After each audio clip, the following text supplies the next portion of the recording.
तदालय कृष्णाय कृष्णभक्ताय तद्भक्ताय नमो नमः।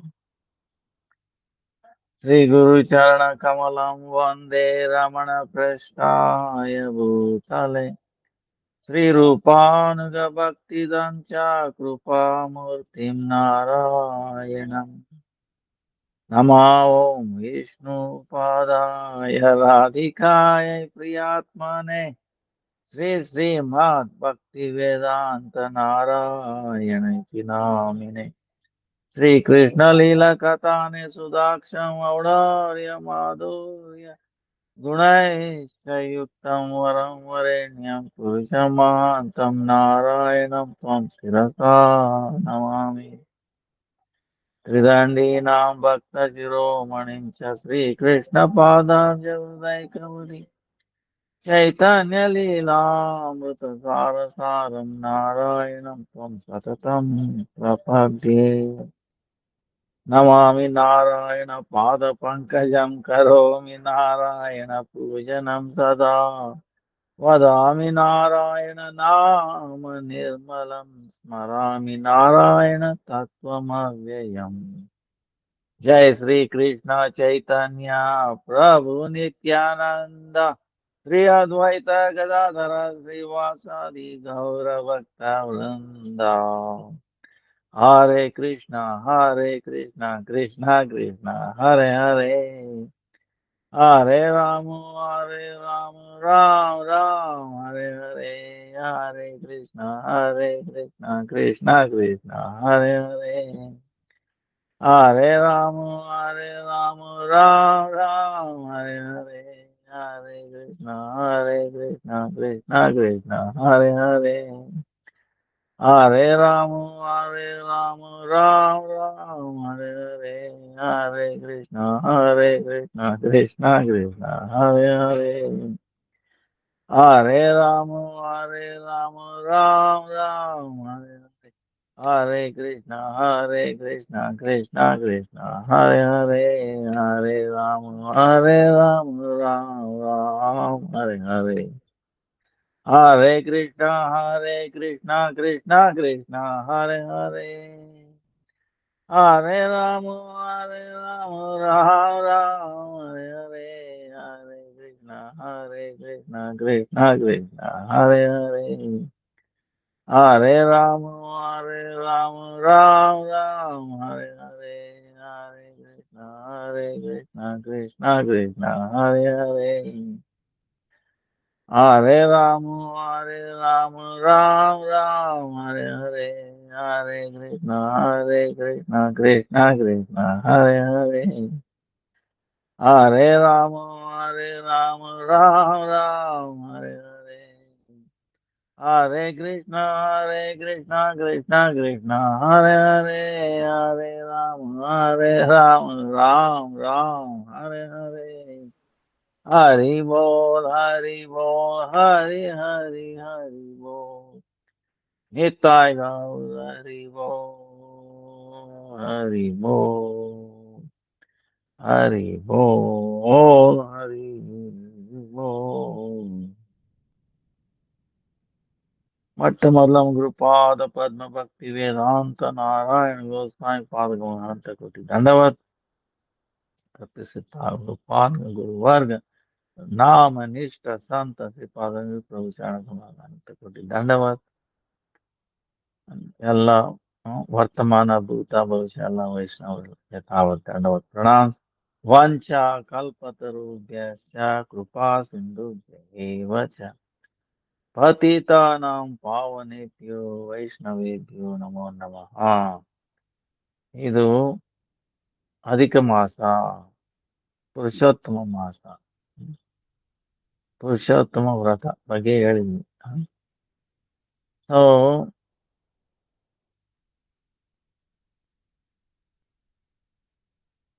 ಗೋವರ್ಧನ ಧರಂ ಒಂದೇ ಗೋಪಾಲಂ ಗೋಪರೂಪಿಣಂ.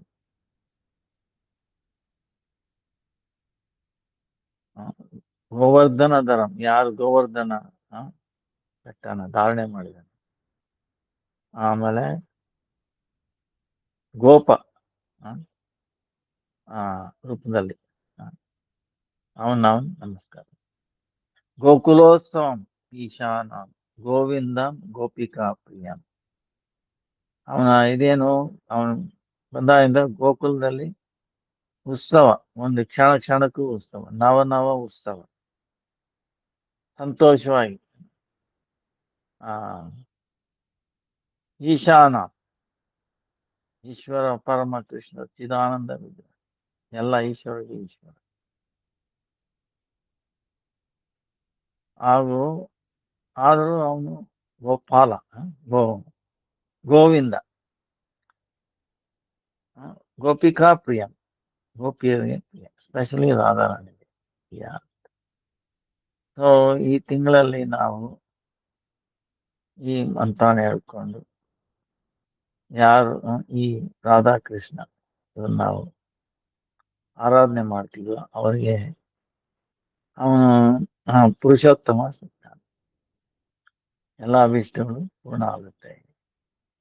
ಇದು ಕಾರ್ತಿಕ್ ಮಂತ್ಗಿಂತ ತುಂಬಾ ಮುಖ್ಯ. ಯಾಕಂದ್ರೆ ಇದು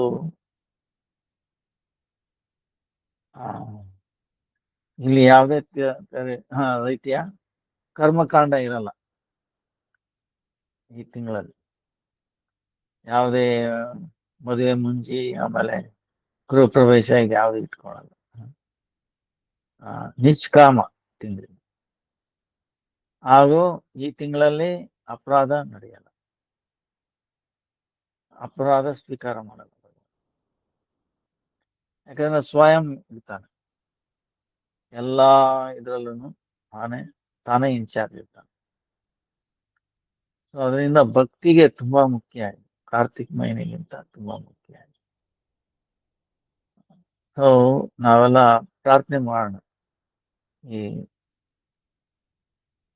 ರಾಧಾಕೃಷ್ಣರ ಗುರು ಪರಂಪರ ಅವರ ಕೃಪೆಯಿಂದ ಹಾಗೂ ಈ ಪುರುಷೋತ್ತಮ ಕೃಪೆಯಿಂದ ಆ ಒಂದು ಶಕ್ತಿ ಕೊಡಪ್ಪ ಅಂತ. ಈಗ ಬರೋದು 27ಕ್ಕೆ ಬುಧವಾರ ಏಕಾದಶಿ ಇದೆ. ಸೊ ಕಾಮದ ಏಕಾದಶಿ ಅಂತ 27. ಇದು 2 ಏಕಾದಶಿ ಬರುತ್ತೆ, ಕಮಲಾ ಏಕಾದಶಿ, ಕಾಮದ ಏಕಾದಶಿ. ಸೊ ಇದು ಪುರುಷೋತ್ತಮ ಮಾಸ, ಅದರಲ್ಲೂ ಈ ಏಕಾದಶಿ ಮಾಡಿದ್ರೆ ತುಂಬಾ ಒಳ್ಳೇದು. ಏಕಾದಶಿ ಬಗ್ಗೆ ನಿಮ್ಗೆ ಸಾಕಷ್ಟು ಹೇಳಿದೀನಿ. ಇಲ್ಲ ಹೇಳಕ್ಕೋದ್ರೆ ಬೇಜಾರು ಮಾಡ್ಕೊಳ್ತೀನಿ. ಆಕ್ಚುಲಿ ಏಕಾದಶಿ ಸಮಾನ ಇಲ್ಲ. ಪುಣ್ಯ ಸ್ವರೂಪಿಣಿ, ಆಮೇಲೆ ಪರಮಾರ್ಥ ಪ್ರದಾಯಿನಿ, ವಿಷ್ಣು ಭಕ್ತಿ ಉದ್ದೀಪನೆ. ಸೊ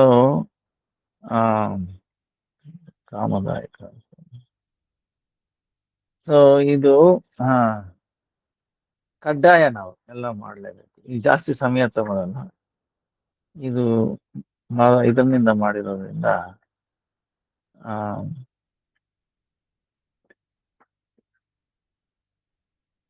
ಪುರುಷೋತ್ತಮ ಮಾಸ ಅಂತರ್ಗತ. ಯುಧಿಷ್ಠಿರ ಮಹಾರಾಜ ಹೇಳ್ತಾನೆ, ಓ ಜನಾರ್ದನ, ನಾನು ಎಷ್ಟೋ ತರ ಧರ್ಮ ಹಾಗೂ ವ್ರತಗಳ ಬಗ್ಗೆ ಕೇಳಿದ್ದೀನಿ, ಆದ್ರೆ ಏಕಾದಶಿ ಸಮಾನ ಯಾವ ಬೇರೆ ವ್ರತ ಇಲ್ಲ. ಇದು ನಾನು ಗೊತ್ತಿಲ್ಲ. ಇದು ಪುನಃ ಪುರುಷೋತ್ತಮ ತಿಂಗಳಲ್ಲಿ ಸರ್ವ ಪಾಪ ವಿನಾಶಿನಿ ಹಾಗೂ ಪುಣ್ಯದಾಯಿನಿ ಶುಕ್ಲ ಪಕ್ಷದ ಕಾಮದ ಏಕಾದಶಿ ಬಗ್ಗೆ ನಿಕಟ ನಮಗೆ ಹೇಳಿ, ನನಗೆ ತುಂಬಾ ಸಂತೋಷ ಆಗುತ್ತೆ ಅಂತ. ಅದಕ್ಕೆ ಕೃಷ್ಣನೇ ಹೇಳ್ತಾನೆ, ಜಗತ್ಪಾಲಕ, ಮೋಕ್ಷ ಸುಖದಾಯಿನಿ ಹಾಗೂ ಸರ್ವ ಪಾಪಹಾರಿಣಿ ಈ ಕಾಮದ ಏಕಾದಶಿ ನಿನಗೆ ಅದ್ರ ಬಗ್ಗೆ ಹೇಳ್ತೀನಿ, ಶ್ರವಣ ಮಾಡು. ಇದು ಏಕಾದಶಿ ಭಗವಂತನಿಗೆ ಅತಿಶಯ ಪ್ರಿಯತಮ. ಪ್ರಿಯ ಅಲ್ಲ, ಪ್ರಿಯತಮ. ಗೊತ್ತಾಯ್ತಲ್ಲ, ಪ್ರಿಯತಮ, ಅತಿಶಯ ಅಲ್ವಾ. ಆ ಆದ್ರಿಂದಾನೇ ಇದನ್ನ ಪರಿತ್ಯಾಗ ಮಾಡ್ದಿರಾ ಯತ್ನಪೂರ್ವಕವಾಗಿ ವ್ರತಾನು ಮಾಡೋದ್ರಿಂದ ಈ ವ್ರತಕಾರಿಗೆ ಕೀರ್ತಿ, ಸಂತಾನ, ನಿರೋಗತ, ವಿತ್ತ ಇದೆಲ್ಲಾನು ಸಿಗುತ್ತೆ. ಹೇ ರಾಜ, ಯಾರು ಶ್ರದ್ಧಾಪೂರ್ವಕವಾಗಿ ಯಥೋಚಿತ ನಿಯಮ ಅತಿಕ್ರಮ ಮಾಡ್ದಿರ ಕಾಮದ ಏಕಾದಶಿ ವ್ರತ ಪಾಲನೆ ಮಾಡ್ತಾರೋ ಅವರು ನಿಸ್ಸಂಶಯ ಆಗಿ ವೈಕುಂಠ ಪ್ರಾಪ್ತಿ ಮಾಡ್ಕೊಳ್ತಾರೆ. ಇದಿಷ್ಟು ಮಹಾರಾಜ ಹೇಳ್ತಾರೆ. ಈ ಕೃಷ್ಣ ಯಾರು ಜೀವನ್ಮುಕ್ತ ಹಾಗೂ ವಿಷ್ಣು ಸ್ವರೂಪ, ಅದು ನನಗೆ ಅನುಗ್ರಹ ಪೂರ್ವಕವಾಗಿ ಹೇಳಿ.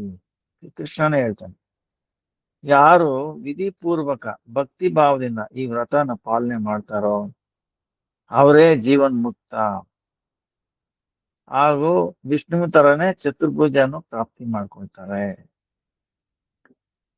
ಈಗ ಶ್ರದ್ಧಾಳು ಆಗಿ ಕಾಮದ ಏಕಾದಶಿನ ನಿಷ್ಠೆಯಿಂದ ಮಾಡೋದ್ರಿಂದ ಈ ಜಗತ್ತು ಹಾಗೂ ಪರಲೋಕದಲ್ಲಿ ಎಲ್ಲ ಫಲನು ಪ್ರಾಪ್ತಿ ಆಗುತ್ತದೆ. ಏ ಸರ್ವಶ್ರೇಷ್ಠ ಜನ, ಈ ಪವಿತ್ರ ಏಕಾದಶಿ ಮನುಷ್ಯರಿಗೆ ಮಹಾಪಾಪ ನಾಶಿನಿ ಹಾಗೂ ಮುಕ್ತಿ ಫಲಪ್ರದಾಯ. ಈ ಏಕಾದಶಿ ಅಲ್ಲಿ ಸೌರಭಯುಕ್ತ ಕುಂಕುಮ, ಧೂಪ ಹಾಗೂ ವಿವಿಧ ಉತ್ತಮ ನೈವೇದ್ಯ ಶ್ರೀ ಪುರುಷೋತ್ತಮನ ನಾವು ಅರ್ಚನೆ ಮಾಡಬೇಕು. ದಶಮಿ ದಿವಸನೇ ಸ್ತ್ರೀ ಸಂಘ ಪರಿತ್ಯಾಗ ಹಾಗೂ ಅಮಿಷ ಭೋಜನದಿಂದ ನಿವೃತ್ತರಾಗಬೇಕು. ಏಕಾದಶಿ ದಿವಸ ಉಕ್ತ ನಿಯಮ ಆದಿ ಪಾಲನೆ ಮಾಡಿ ನಿರಾಹಾರ ಹಾಗೂ ಹಿಂಸಾ ದ್ವೇಷ ಪರಿತ್ಯಾಗ ಮಾಡಿ ಶ್ರೀ ಗೋವಿಂದನಿಗೆ ಪೂಜೆ ಮಾಡಬೇಕು. ಹೇ ರಾಜನ್, ಯಾರು ಈ ಶಾಸ್ತ್ರೀಯ ನಿಯಮಗಳ ಅನುಸಾರ ಕಾಮದ ಏಕಾದಶಿ ಅನುಷ್ಠಾನ ಮಾಡ್ತಾರೋ ಅವರು ಎಲ್ಲಾ ಪಾಪಗಳಿಂದ ಮುಕ್ತರಾಗಿ ವೈಕುಂಠ ಗತಿ ಪ್ರಾಪ್ತಿ ಮಾಡ್ಕೊಳ್ತಾರೆ ಅಂತ. ಸೊ ಇದು ಪುರುಷೋತ್ತಮ ಮಾಸದ ಅಂತರ್ಗತ ಕಾಮದ ಏಕಾದಶಿನ ನಾವು ಪ್ರಾರ್ಥನೆ ಮಾಡಿ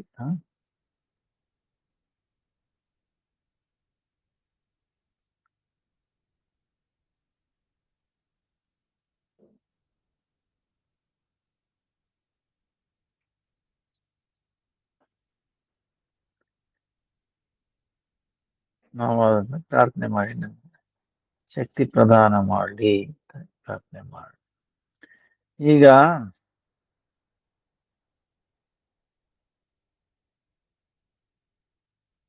ಲಾಸ್ಟ್ ಟೈಮು ಎಲ್ಲಿದೆ ಅಂತ ಮಾತಾಡ್ಬಿಟ್ವಿ. ಇನ್ವೇ ಇದು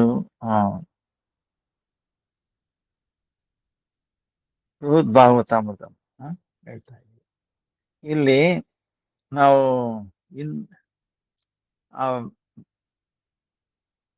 ಭಗವಂತನಿಗೆ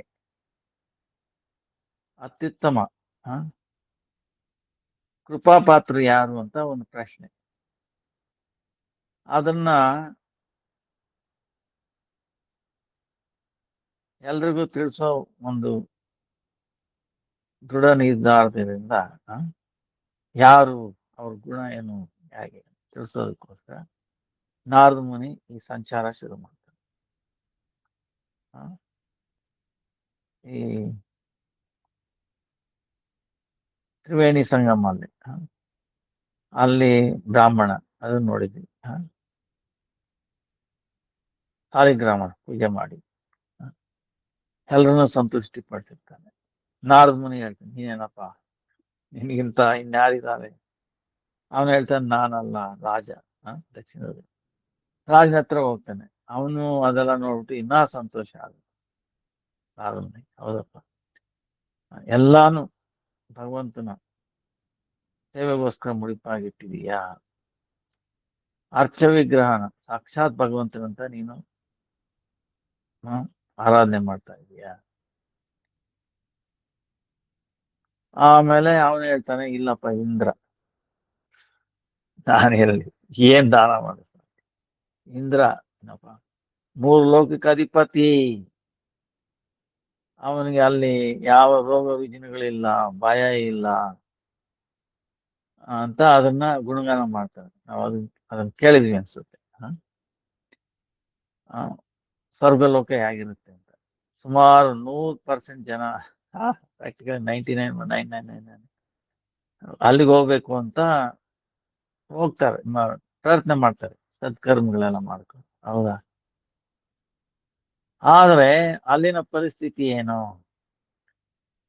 ನಾರದ ಮುನಿ ಅಲ್ಲಿಗೆ ಹೋಗ್ತಾನೆ. ನಾರದ ಮುನಿಗೆ ಹೇಗಂದ್ರೆ, ನಾನು ಅನ್ಕೊಂಡ್ರೆ ಸಾಕು ಮನಸ್ಸಲ್ಲಿ, ನಾನು ಅಲ್ಲಿ ಹೋಗ್ಬೇಕು ಅನ್ನೋ ತಕ್ಷಣ ಅಲ್ಲಿ ಹೊರಟೋಗ್ಬಿಡ್ತಾನೆ. ಅಲ್ಲಿ ಹೋಗ್ಬಿಟ್ಟು ಅಲ್ಲಿ ಇಂದ್ರ ವಾಮನ ವಾಮನ ಮಹಾರಾಜ ಪೂಜೆ ಮಾಡ್ತಿರ್ತಾನೆ. ಅದಿತಿ ಎಲ್ಲಾನು ಇರ್ತಾರೆ. ಆಮೇಲೆ ಭಗವಂತ ಅದನ್ನೆಲ್ಲ ಸ್ವೀಕಾರ ಮಾಡಿಕೊಂಡು ಇಂದ್ರನಿಗೆ ಇದ ಸ್ವಾಂತನ ಎಲ್ಲ ಮಾಡಿ ಹೊರಟ್ಬಿಡ್ತಾನೆ ತನ್ನ ನಿವಾಸ ಸ್ಥಾನಕ್ಕೆ. ನಿವಾಸ ಸ್ಥಾನ ಎಲ್ಲಿದೆ ಅಂತ ಯಾರಿಗೂ ಗೊತ್ತಿಲ್ಲ. ಸ್ವರ್ಗದಲ್ಲಿ ಇದೆ ಅನ್ಕೊಂತಾರೆ. ಆದ್ರೆ ಸ್ವರ್ಗದಲ್ಲಿ ಎಲ್ಲಿರ್ತಾನೆ ಮಿಕ್ಕ ಸಮಯದಲ್ಲಿ ಗೊತ್ತೇ.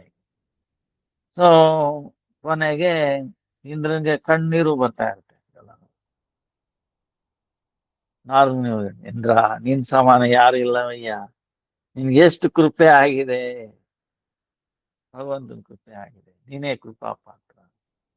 ಇಂದ್ರ ಹೇಳ್ತಾನೆ, ಏನು ನನ್ನ ಏನೋ ಇದು ಮಾಡ್ತಾ ಇದೀಯಾ? ನಾನು ಅದಕ್ಕೆ ಯೋಗ್ಯತೆ ಇಲ್ಲಪ್ಪ. ಎಲ್ಲಿದೆ? ಯಾವ ಲಕ್ಷಣದಿಂದ ಹೇಳ್ತಾ ಇದೀಯ? ನೀನ್ ಹೇಳ್ತಾ ಇದೀಯ ಇಲ್ಲಿ ನಮ್ಗೆ ತೊಂದರೆಗಳಿಲ್ಲ ಅಂತ. ಏನು ತೊಂದರೆ? ಎಷ್ಟು ಸಾರಿ ನಾನು ಹೋಮ್ಲೆಸ್ ಆಗ್ಬಿಟ್ಟಿದ್ದೀನಿ. ಹೋಮ್ಲೆಸ್ ಅಂದ್ರೆ ಗೊತ್ತಾಗತ್ತಾ? ಮನೆ ಇರಲ್ಲ. ಅಮೆರಿಕಾದಲ್ಲಿ, ನ್ಯೂಯಾರ್ಕ್ ಅಲ್ಲಿ ಸುಮಾರು 9-10 ವರ್ಷ ನಾನು ಹೋಮ್ಲೆಸ್ ಪೀಪಲ್ಗೆ ಫೀಡ್ ಮಾಡಿದ್ದೆ. ನ್ಯೂಯಾರ್ಕ್ ಅಲ್ಲೇ ಇದ್ದಾನೆ, ಮನೆ ಇಲ್ಲ, ಯಾವ ನಿವಾಸ ಸ್ಥಾನ ಇಲ್ಲ. ಗೌರ್ಮೆಂಟ್ ಅವ್ರದ್ದು ಇದೆಲ್ಲ ಇದ್ರು ಅಲ್ಲಿ ಹೋಗಲ್ಲ, ಯಾಕಂದ್ರೆ ವೈಲೆನ್ಸ್, ಡ್ರಗ್ ಪ್ರಾಬ್ಲಮ್ ಅಂತ ಹೇಳಿ ಹೋಗಲ್ಲ. ಸೊ ಆದ್ರೂ ಅವ್ರಿಗೆ ಅಹಂಕಾರ ಇರುತ್ತೆ. ಅವ್ರ ಕೈಲಿ ಒಂದ್ಸಾರಿ ಹೊಡ್ಕೊಂಡು ಬಿಟ್ಟೆ. ಪ್ರಸಾದ ಕೊಡ್ತಾ ಇದ್ರು ಹೋಗಿ ಹೊಡೆದು. ಸೊ ಅಷ್ಟು ಅಹಂತನ ಇರುತ್ತೆ. ಇದು ನಾನು ನಂದು ಅನ್ನೋದು ತುಂಬಾ ಸುಲಭವಾಗಿ ಹೋಗಲ್ಲ. ಯಾರಿಗೆ ಅದು ಇಲ್ಲವೋ ಅವ್ರನ್ನ ನಾವು ಅಂತವನ್ನ ಸಂಘ ಮಾಡಿದ್ರೆ ಅದು ಹೋಗೋದು, ಅದು ಹೋಗಲ್ಲ. ಈಗ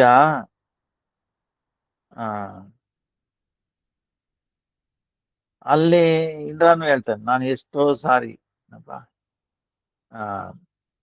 ದೇವರ ರೂಪದಲ್ಲಿ ಅಲ್ಲಿ ಇಲ್ಲಿ ಓಡಾಡ್ತಾ ಇರ್ತೀನಿ. ಆಮೇಲೆ ಈಗ ಬಲಿ ಮಹಾರಾಜ ಏನ್ ಮಾಡ್ದ?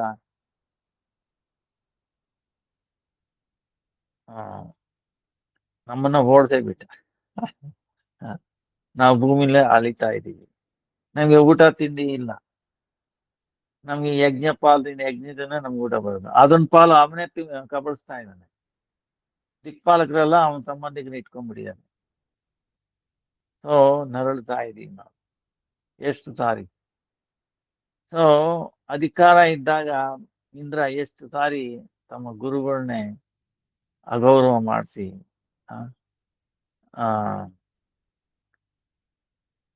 ರಾಕ್ಷಸರಿಂದ ಸೋತಿದ್ದಾನೆ. ಸುಮಾರು ಸಾರಿ ಆಗಿದೆ. ಸೊ ಈ ರೀತಿ ಟೆನ್ಷನ್ ಅದು. ಆಮೇಲೆ ಬ್ರಹ್ಮಹತ್ಯೆ ದೋಷ ಅನ್ನೋದು ಇನ್ನೊಂದು ಭಯ, ವೃತ್ರಾಸುರನ ಸಾಯಿಸ್ತಾರೆ. ಸೊ ಈ ರೀತಿ ಅವನು ಹೇಳ್ತಾನೆ, ಎಲ್ಲಪ್ಪ ಶಾಂತಿ ಇಲ್ಲ. ಆಮೇಲೆ ನೀನ್ ಹೇಳ್ತೀಯ ಭಗವಂತ ನನ್ನ ತಮ್ಮನಾಗಿ ಬಂದಿಯಾನಂತ. ಅದು ನಿಜವಾಗ್ಲೂ ನೋಡಿ, ತಮ್ಮನಾಗೇನೋ ಬಂದೆ. ಯಾಕೆ? ನನ್ನ ತಾಯಿ ಅದಿತಿ ತುಂಬಾ ತಪಸ್ಸೆ ಮಾಡಿದ್ಲು, ಅವಳನ್ನ ಸಂತುಷ್ಟಿ ಪಡಿಸೋದಿಕ್ ಬಂದ್ಬಿಟ್ಟು ಏನ್ ಮಾಡ್ದ? ಭಿಕ್ಷೆ ಬೇಡ್ದ. ಸ್ವರ್ಗಲೋಕನ ಭಿಕ್ಷೆ ಬೇಡಿ ನಮಗ್ ಕೊಟ್ಟ. ನೀವೇ ಹೇಳಪ್ಪ, ಅದರಿಂದ ನಾವು ಸಂತೋಷವಾಗಿರಕ್ಕಾಗತ್ತಾ? ನಂಗೆ ಅದು ಲಜ್ಜೆ ವಿಷಯ ಆಗಿದೆ ಅಂತ. ನಮ್ಗೆ ನೋವು ಬರುತ್ತೆ. ಅವ್ರು ಭಿಕ್ಷೆಯಿಂದ ತಂದು ನಮಗ್ ಕೊಟ್ರೆ ಅದೇನ್ ಸರಿ ಬರುತ್ತಾ? ಅವನ ಸಾಯಿಸಿ ಯುದ್ಧ ಮಾಡಿ ತಂದಿದ್ರೆ ಏನೋ ಚೆನ್ನಾಗಿರೋದು. ಸೊ ಈ ರೀತಿ ನೀವೇ ಯೋಚನೆ ಮಾಡಿ, ಅದನ್ನ ಭಕ್ತಿನ ಅದು ಯಾವ ತರ ಭಕ್ತಿ ಅದು? ಸೊ ಅದರಿಂದ ಅದೇ ಶುದ್ಧ ಭಕ್ತಿ ಸಾಧ್ಯವಿಲ್ಲ. ಆಮೇಲೆ ಅಲ್ಲಿ ಭಗವಂತ ಇದಾನ, ಕಣದಲ್ಲಿ ಎಲ್ಲಾ ವೃದ್ಧಿದಲ್ಲೂ ಇದ್ದಾನೆ. ಆದ್ರೆ ಅವನ ನಿವಾಸ ಸ್ಥಾನ ಅಂತ ಹೇಳ್ತಾರೆ. ಈಗ ಇಂದ್ರನೇ ಹೇಳ್ತಾನೆ, ಅವನು ನಮ್ ಪೂಜೆನ ಸ್ವೀಕಾರ ಮಾಡಿ ಎಲ್ಲಿ ಹೋಗ್ತಾನೆ ಅನ್ನೋದು ಗೊತ್ತಿರಲ್ಲ. ತಿರ್ಗ ನೆಕ್ಸ್ಟ್ ಡೇ ಏನೋ ಬರ್ತಾನೆ. ಅಲ್ಲಿವರೆಗೂ ಎಲ್ಲಿರ್ತಾನೋ ಗೊತ್ತಿಲ್ಲ. ವೈಕುಂಠದಲ್ಲಿ ಇರ್ತಾನೋ ಅಥವಾ ದ್ವಾರಕಾದಲ್ಲಿದ್ದಾನೋ, ಇಲ್ಲಿದ್ದಾನೋ, ಅಲ್ಲಿದ್ದಾನೋ. ಸೊ ಅದು ಗೊತ್ತಿಲ್ಲ. ಅಲ್ಲಿ ಹೋಗಕ್ಕೂ ಆಗಲ್ಲ. ಅಂದ್ರೆ ಇದು ಯಾಕಂದ್ರೆ ಇದು ಗೂಢ ಅರ್ಥ ಅಂದ್ರೆ ಅಲ್ಲಿ ಭಕ್ತಿ ಇಲ್ಲ ಅಲ್ಲಿ, ಅದಕ್ಕೆ ಅಲ್ಲಿ ನಿವಾಸ ಮಾಡಲ್ಲ. ಏನಂದ್ರೆ ಒಂದು ಕಾರಣದಿಂದ ಅಬದ್ಧನಾಗಿ ಇಂದ್ರನಿಗೆ ಬುದ್ಧಿ ಹೇಳೋದೆಲ್ಲ ಮಾಡ್ತಾನೆ. ಆದ್ರೆ ನಿಜವಾಗಿ ವಾಸನೆ ನಿವಾಸ ಇದ್ದ. ಈಗ ಪಾಂಡವ್ರ ಜೊತೆ ಇದ್ದ ಭಗವಂತ, ಹೌದಾ? ಸೊ ಆ ರೀತಿ ಇಲ್ಲ. ಕೊನೆಗೆ ಇಂದ್ರ ಹೇಳ್ತಾನಪ್ಪ, ನನಗಿಂತ ಕೃಪಾ ಪಾತ್ರ ಅಂದ್ರೆ ನಾನು ನಿಮ್ ತಂದೆ ಬ್ರಹ್ಮ. ನಿಜವಾಗ್ಲು, ಯಾಕಂದ್ರೆ ಅವನು ನಾರಾಯಣ್ ಮಗನೇ. ಸ್ವಯಂಭು ಅಂತಾರೆ.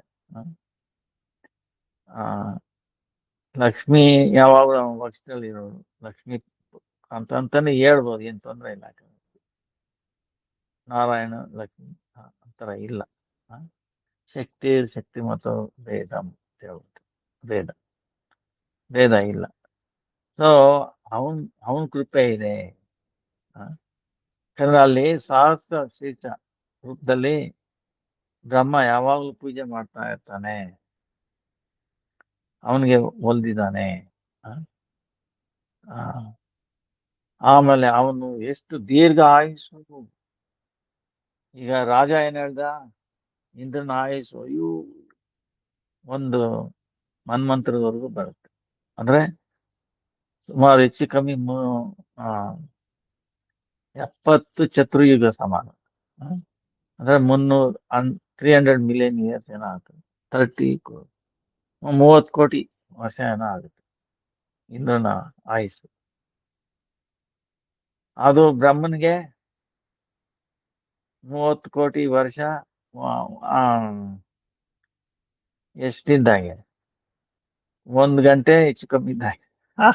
12 ಗಂಟೆನಲ್ಲಿ 14 ಇಂದ್ರ ಬಂದು ಹೋಗ್ತಾರೆ. ಸೊ 12 ಗಂಟೆ 14 ಮಾಡಿದ್ರೆ ಹೆಚ್ಚು ಕಮ್ಮಿ 1 ಗಂಟೆಗಿಂತ ಕಮ್ಮಿನೇ. ಬ್ರಹ್ಮನ ಹೆಚ್ಚು ಕಮ್ಮಿ ಅಂತ ಇಟ್ಕೊಳ್ಳಿ, 1 ಗಂಟೆ ಸಮಯದಲ್ಲಿ ಇಂದ್ರನ ಆಯುಸ್ಸು 70 ಚತುರ್ಯುಗ ಬಂದೋಟಾಗುತ್ತೆ. ಸೊ ಅದಕ್ಕೆ ಅವನೇ ತುಂಬಾ ಪ್ರಿಯ ಕೃಪಾಪಾತ್ರ. ಸರಿ, ನಾರದ್ ಮುನಿ ಅಲ್ಗೊಡುತ್ತೆ. ಬ್ರಹ್ಮಲೋಕಕ್ಕೆ. ಸೊ ಬ್ರಹ್ಮ ಏನ್ ಹೇಳ್ತಾನೆ, ಅಲ್ಲಿ ಸಹಸ್ರ ಪುರುಷನ ಪೂಜೆ ಮಾಡ್ತಿರ್ತಾನೆ, ಆರಾಧನೆ ಮಾಡ್ತಿರ್ತಾನೆ. ಸ್ವಯಂ ಕೃಷ್ಣ ವಿಷ್ಣುನೇ ಲಕ್ಷ್ಮೀ ಸಮೇತ ಯಜ್ಞದಲ್ಲಿ ತಾನೇ ಆವಿರ್ಭಾವವಾಗಿ ಎಲ್ಲಾನು ಸ್ವೀಕಾರ ಮಾಡ್ತಾನೆ, ತಗೊಳ್ತಾನೆ ಸ್ವೀಕಾರ. ಆಮೇಲೆ ಅವರಿಗೆ ತಕ್ಕದಾಗಿ ಫಲನೂ ಕೊಡ್ತಾನೆ. ಆಮೇಲೆ ತನ್ನ ನಿವಾಸಿ ಕೂಡ ಹೋಗ್ತಾನೆ. ಸೊ ಬ್ರಹ್ಮ ತಾನು ತನ್ನ ಸೇವೆ ಇರುತ್ತಲ್ಲ ಸೃಷ್ಟಿ ಇದಕ್ಕೆ, ಅಲ್ಲಿದ್ದಾಗ ಹೋಗಿ ನಾರದನಿಗೆ ನಮಸ್ಕಾರ ಮಾಡಿ ಹೇಳ್ತಾರೆ, ತಂದೆ ನೀವೇ ಭಗವಂತನಿಗೆ ಕೃಪಾಪಾತ್ರ, ಸಮಾನ ಇಲ್ಲ. ನೀವೇ ಸೃಷ್ಟಿ ಮಾಡೋರು, ಈ ಬ್ರಹ್ಮಾಂಡನ ನೀವೇ ಸೃಷ್ಟಿ ಮಾಡಿ, ನೀವು ಕೃಷ್ಣನ ಬೇರೆ ಅಲ್ಲ. ಅವಾಗ ಬ್ರಹ್ಮ ಹೇಳ್ತಾನೆ, ತನ್ನ ಕಿವಿಗಳನ್ನೆಲ್ಲ ಇಟ್ಕೊಂಡು, ನಾನು ಇನ್ನು ಚಿಕ್ಕಂದಿನಿಂದ ಹೇಳಿದ್ದೀನ ಇಲ್ವಾ ನಾನು ಕೃಷ್ಣ ಅಲ್ಲ ಅಂತ, ತಿರ್ಗಾ ಅದೇ ಹೇಳ್ತಾ ಇದೀಯಲ್ಲ. ನನಗೆಲ್ಲಿ ಕೃಪೆ ಇದೆ?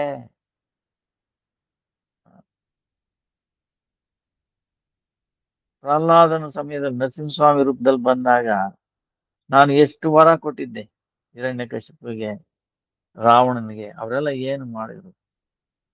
ಭಕ್ತರಿಗೆ ಎಷ್ಟು ಹಿಂಸೆ ಮಾಡಿದ್ರು. ಹಿರಣ್ಯಕಶಿಪು ಪ್ರಹ್ಲಾದ್ ಎಷ್ಟು ಹಿಂಸೆ ಮಾಡಿದ್ರು. ಆಮೇಲೆ ನರಸಿಂಹಸ್ವಾಮಿ ಅವನ್ನ ಸಂಹಾರ ಮಾಡಿದ್ಮೇಲೆ ನಾ ಪ್ರಾರ್ಥನೆ ಎಷ್ಟೋ ಮಾಡಿದೆ, ಕೋಪ ಹಿಡಿಲಿಲ್ಲ, ನನ್ ಕಡೆ ನೋಡ್ಲೂ ಇಲ್ಲ, ನನ್ ಕಡೆ ದೃಷ್ಟಿ ಮಾಡ್ಲೇ ಇಲ್ಲ. ಆದ್ರೆ ಪ್ರಹ್ಲಾದ ಹತ್ರ ಹೋದಾಗ ನಮಸ್ಕಾರ ಮಾಡಿದ ತಕ್ಷಣ, ಅವನ್ ನೋಡಿದ ತಕ್ಷಣ ಏನು ಕೋಪ ಎಲ್ಲ ಎಲ್ಲಿ ಮಂಗವ, ಅವನ್ನ ಸ್ಪರ್ಶ ಮಾಡ್ದ, ಅವನ್ನ ಮುತ್ತು ಕೊಟ್ಟ, ಇಷ್ಟೆಲ್ಲ ಮಾಡ ನಮ್ಗೆ ಎಲ್ಲಿ. ಆಮೇಲೆ ಅದೆಲ್ಲ ಆದ್ಮೇಲೆ ರಾಜ್ಯ ಅವನ ಅಭಿಷೇಕ ಆಗ್ಬೇಕಾದ್ರೆ ಪ್ರಹ್ಲಾದಂದು, ಆವಾಗ ನರಸಿಂಹಸ್ವಾಮಿ ಹೇಳಿದ್ರು, ಬ್ರಹ್ಮ ಸ್ವಲ್ಪ ಸಾವಧಾನವಾಗಿರೋ, ಇನ್ನು ಮೇಲೆ ಶತ್ರು ಈ ರಾಕ್ಷಸರಿಗೆ ಅಂತ ವರ ಕೊಡಬೇಡ, ಗೊತ್ತಾಯ್ತಾ ಹೇಳಿದ್ದು ಅಂತ ನನಗೆ ಗದರಿಸಿ ಹೇಳಿದರು. ಇನ್ನ ನನಗೆ ಇನ್ನೆಲ್ಲಿ ನೀನೇ ಹೇಳಪ್ಪ, ನನ್ನ ಮೇಲೆ ಕೃಪೆ ಇದೆಯಾ? ಇಷ್ಟೇ ಅಲ್ಲ, ಕೆಲವು ದಿವಸಗಳ ಹಿಂದೆ ನಾನು ವೃಂದಾವನ್ಗೆ ಹೋಗಿದ್ದೆ. ಅಲ್ಲಿ ಕೃಷ್ಣ ವನಭೋಜನ ಮಾಡ್ತಾ ಇದ್ದ. ನಾನು ಹೋಗಿ ಅವನ ಕರುಗಳನ್ನ ಸಕಾನ ಕದ್ದು ಒಂದು ಗುಹೆನಲ್ಲಿ ಹಾಕ್ಬಿಟ್ಟೆ, ಮೇರು ಪರ್ವತ ಗುಹೆನಲ್ಲಿ ಇಟ್ಬಿಟ್ಟೆ. ಆಮೇಲೆ ಏನಾಯ್ತು, ಬಂದ್ಬಿಟ್ಟೆ ನಾನು ಲೋಕಕ್ಕೆ. ಬಂದ್ರೆ ನನ್ಗೇನಾಯ್ತು, ನಾನು ಲೋಕದಲ್ಲಿ ನನಗೆ ಎಂಟ್ರಿನೇ ಸಿಗ್ಲಿಲ್ಲ. ನೀನ್ ಬ್ರಹ್ಮನೇ ಅಲ್ಲ ಅಂದ್ಬಿಟ್ರು. ನನ್ನ ದ್ವಾರಪಾಲಕರು ನನಗೆ.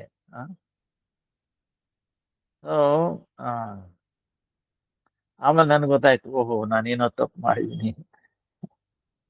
ಕೆಳಗಡೆ ಬಂದೆ, ಬರಷ್ಟು 1 ವರ್ಷ ಆಗಿತ್ತು.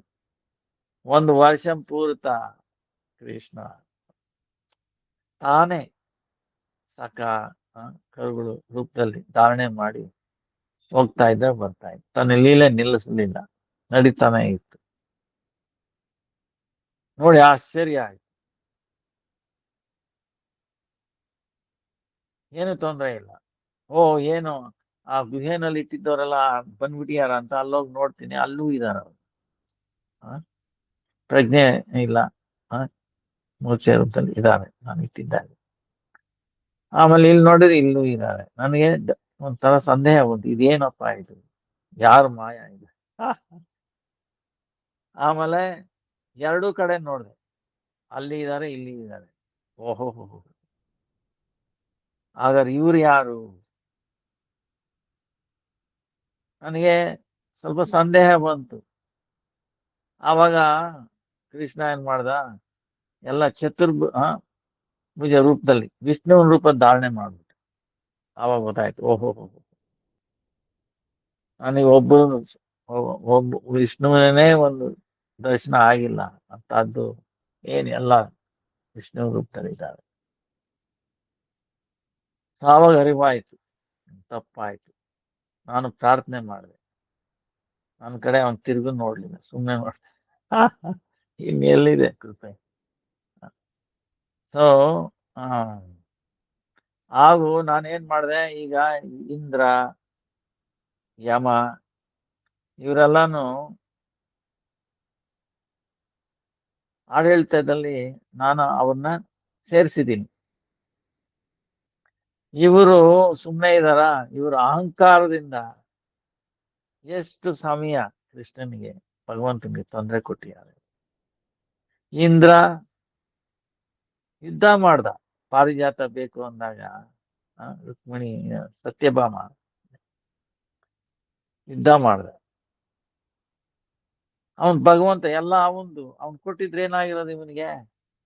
ಇಲ್ಲ, ಅದು ಆ ಸ್ವರ್ಗಲೋಕಕ್ಕೆ ಕಮ್ಮಿ ಆಗುತ್ತೆ. ಸ್ವರ್ಗಲೋಕದಲ್ಲೇ ಇರ್ಬೇಕದು. ಸುಧರ್ಮ ಅನ್ನೋ ಒಂದು ಹಾಲ್ ಕೂಡ ಹಾಗೇನೆ, ಅದು ಅಲ್ಲಿಗೆ ಸಂಬಂಧಪಟ್ಟಿದ್ದು. ಸೊ ಈ ರೀತಿ ಯುದ್ಧ ಮಾಡ್ದ. ಯುದ್ಧದಲ್ಲಿ ವಜ್ರ ಆಯುಧನ ಹಾಕ್ದ ಕೃಷ್ಣನಿಗೆ. ಕೃಷ್ಣ ಏನ್ ಮಾಡ್ದ, ಅದನ್ನ ಹಿಡ್ಕೊಂಡ್ಬಿಟ್ಟು ಬಿಸಾಕ್ಬಿಟ್ಟ. ಸೊ ಆವಾಗ ಅರಿವಾಯ್ತು ನನಗೆ, ತಪ್ಪಾಯ್ತಪ್ಪ, ಕ್ಷಮಿಸ್ಬಿಡು. ಸೊ ಈ ರೀತಿ ಎಷ್ಟು ತೊಂದ್ರೆ, ನನಗೆ ಕೆಟ್ಟ ಹೆಸರು ತರಿಸಿ ಇರಲ್ಲ. ಶಿವ ಯುದ್ಧ ಮಾಡಿದ್ದಾನೆ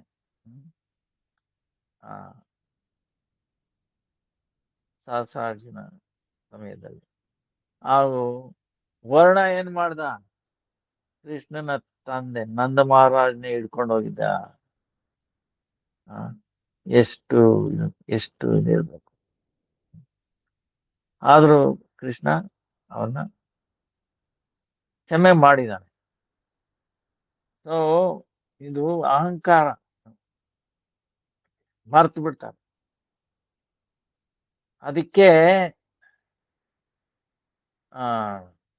ಅದಕ್ಕೆಲ್ಲ ನಾನೇ ಹೊಣೆ.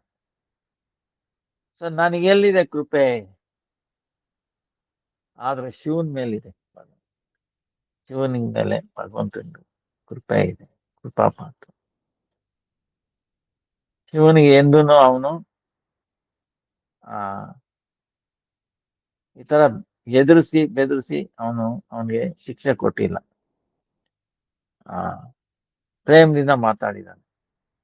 ಸೊ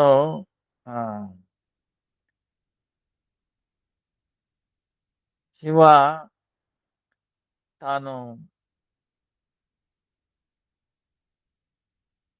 ಬಕಾಸುರನಿಗೆ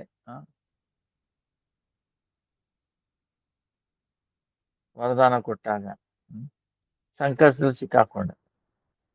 ಅವನ್ ತಲೆ ಮೇಲೆ ಇಡಕ್ ಹೋಗಿದ್ದ ಭಸ್ಮ ಮಾಡೋದಕ್ಕೆ. ಆವಾಗ ವಿಷ್ಣುನೇ ಬಂದು ಅವನ್ನ ರಕ್ಷಣೆ ಮಾಡಿ ಪ್ರೇಮದಿಂದ ಹೇಳ್ದ, ತನ್ನ ಪಾಪದಿಂದಾನೇ ಅವನ್ ನಾಶ ಆಗಿದ್ದಾನೆ.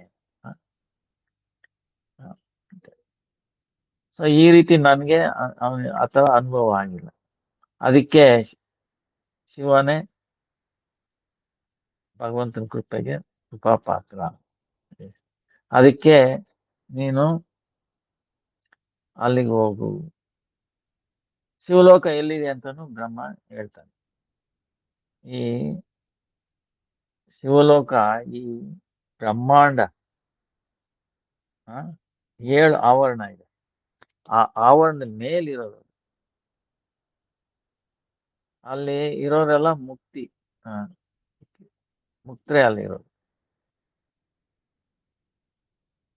ನನಗೆ ಮುಕ್ತಿ ಕಾಮನೆ ಇದೆ.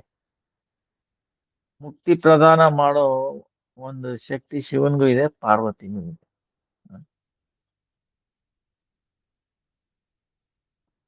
ಹಾಗೂ ಕೆಲವು ಸಮಯ ಈ ಕುಬೇರ ಏನ್ ಮಾಡ್ದ, ಶಿವನ ಸಂತುಷ್ಟಿ ಪಡಿಸಿ ಅವನು ಒಬ್ಬ ದಿಕ್ಪಾಲಕ.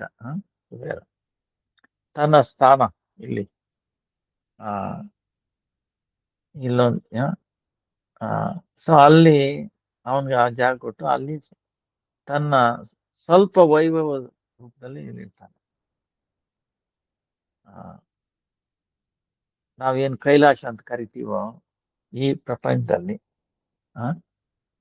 ಅದು ಕೈಲಾಸ ಇದೆ, ಅದು ಶಿವನ ಸ್ಥಾನ. ಅಲ್ಲಿ ತನ್ನ ಅಂತ ವೈಭವದಿಂದ ಇಲ್ಲ ಇದು. ಇದು ಯಾಕಂದ್ರೆ ಒಂದು ದೇಶದ, ಈಗ ನೋಡಿ, ಆ ಎಂಬಸಿ ಇರುತ್ತೆ ಅಂತ ಇಟ್ಕೊಳ್ಳಿ.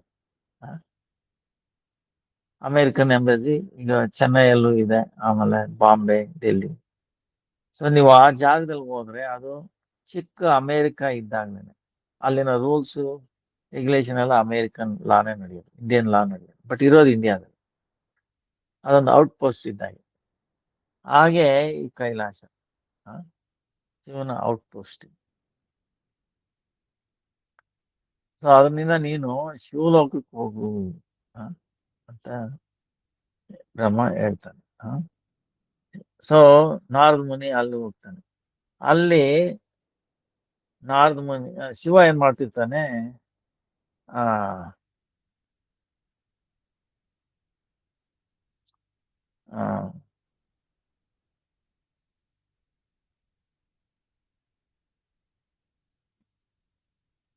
ಭಗವಂತ ಆರಾಧನೆ ಮಾಡ್ತಿರ್ತಾನೆ.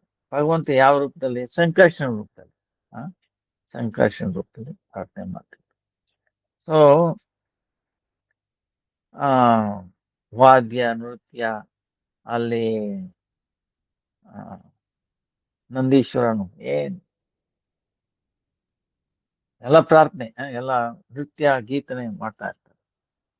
ಮಾಡ್ತಿರ್ಬೇಕಾದ್ರೆ ಶಿವ ಹೋಗ್ಬಿಟ್ಟು, ಇದು ನಾರದ ಮುನಿ ಹೋಗ್ಬಿಟ್ಟು ತನ್ನ ವೀಣೆಯಲ್ಲಿ ಶಿವನಿಗೆ ಹೇಳ್ತಾನೆ, ನೀನೇ ಭಗವಂತನ ಕೃಪಾ ಪಾತ್ರ, ನೀನೇ ಕೃಪಾ ಪಾತ್ರ ಅಂತ ಹಾಡಿನ ಮೂಲಕ ಹೇಳ್ತಾ ಇರ್ತಾನೆ. ಗುಣಗಾನ ಮಾಡ್ತಾನೆ ಶಿವನ್. ಅದು ಶಿವನ್ ಕೇಳ್ಸಲ್ಲ, ಯಾಕಂದ್ರೆ ಅವರೆಲ್ಲಾನು ಕೀರ್ತನೆ ಮಾಡೋದ್ರಿಂದ ಅದು ಕೇಳ್ಸಲ್ಲ. ಆಮೇಲೆ ನಾರದ ಮುನಿ ಏನ್ ಮಾಡ್ತಾನೆ, ಶಿವನ ಪಾದ ಧೂಳಿ ಸ್ಪರ್ಶ ಮಾಡ್ಕೊಳ್ಳೋಕೋಸ್ಕರ ಹತ್ರ ಹೋಗಿ ಮಾಡಕ್ ಹೋಗ್ತಾನೆ. ಅವಾಗ ಟಕ್ಕನ ಶಿವ ನೋಡ್ಬಿಟ್ಟು, ಓ ನಾರದ ಮುನಿ, ಬ್ರಹ್ಮಪುತ್ರ, ಇಲ್ಲೇನ್ ಬಂದಿದ್ದೀರಾ ಅಂತೇಳಿ ಇದ್ ಮಾಡ್ತಾನೆ. ಆಮೇಲೆ ನೃತ್ಯ ಕೀರ್ತನೆ ಎಲ್ಲ ಸ್ಟಾಪ್ ಮಾಡಿ ವೀರ ಆಸನದಲ್ಲಿ ಕೂಡಿಸ್ಬಿಟ್ಟು ವಿಚಾರ ಮಾಡ್ತಾನೆ ಏನು. ಸೊ ಆವಾಗ ನಾರದ ಮುನಿ ಹೇಳ್ತಾನೆ,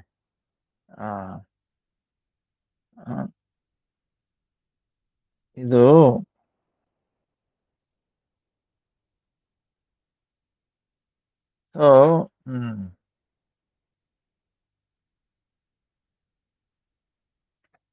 ಆವಾಗ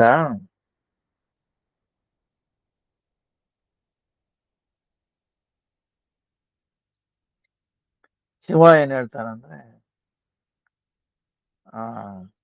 ಅವನಿಗೆ ಅತಿಥಿ ಸತ್ಕಾರ ಎಲ್ಲ ಮಾಡ್ಬಿಟ್ಟು ಹೇಳ್ತಾನೆ, ನಾರದ, ನೀವು ನನಗೆ ಆವಾಗ ನೀನು ಕೃಪಾ ಪಾತ್ರ ಅಂತ ತುಂಬಾ ವರ್ಣನೆ ಮಾಡಕ್ಕಾಗ್ತದೆ. ನಿನಗೆ ಮುಕ್ತಿ ಕೊಡೋ ಅಧಿಕಾರನೂ ಇದೆ, ಪಾರ್ವತಿಗೂ ಇದೆ. ಅದು ಯಾರಿಗಿದೆ? ಆಮೇಲೆ ನೀನು ಕೃಷ್ಣ ಎಷ್ಟ್ ಸಾರಿ ನಿನಗೆ ಪೂಜೆ ಮಾಡಿದಾನೆ, ಆರಾಧನೆ ಮಾಡಿದಾನೆ, ನೀನು ಎಷ್ಟ್ ಸಾರಿ ವರ ಕೊಟ್ಟಿದೀಯ ಅವನ್ಗೆ. ಸೊ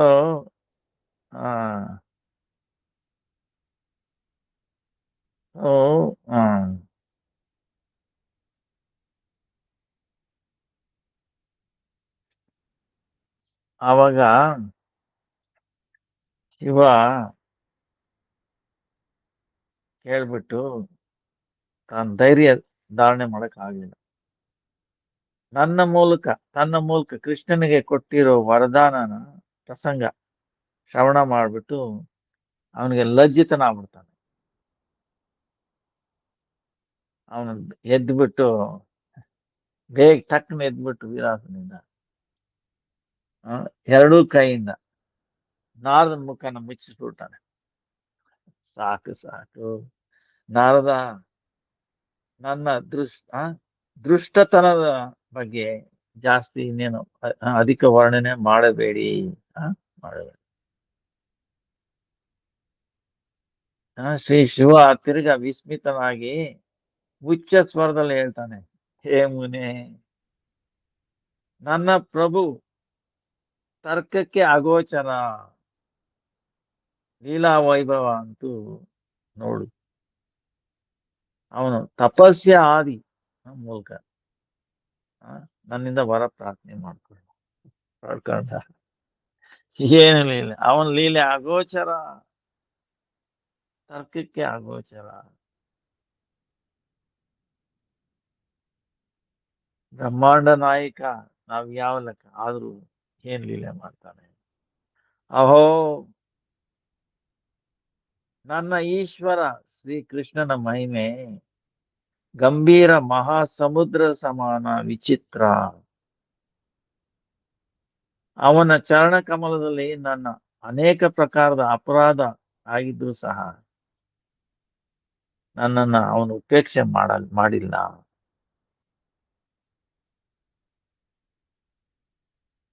ಸೊ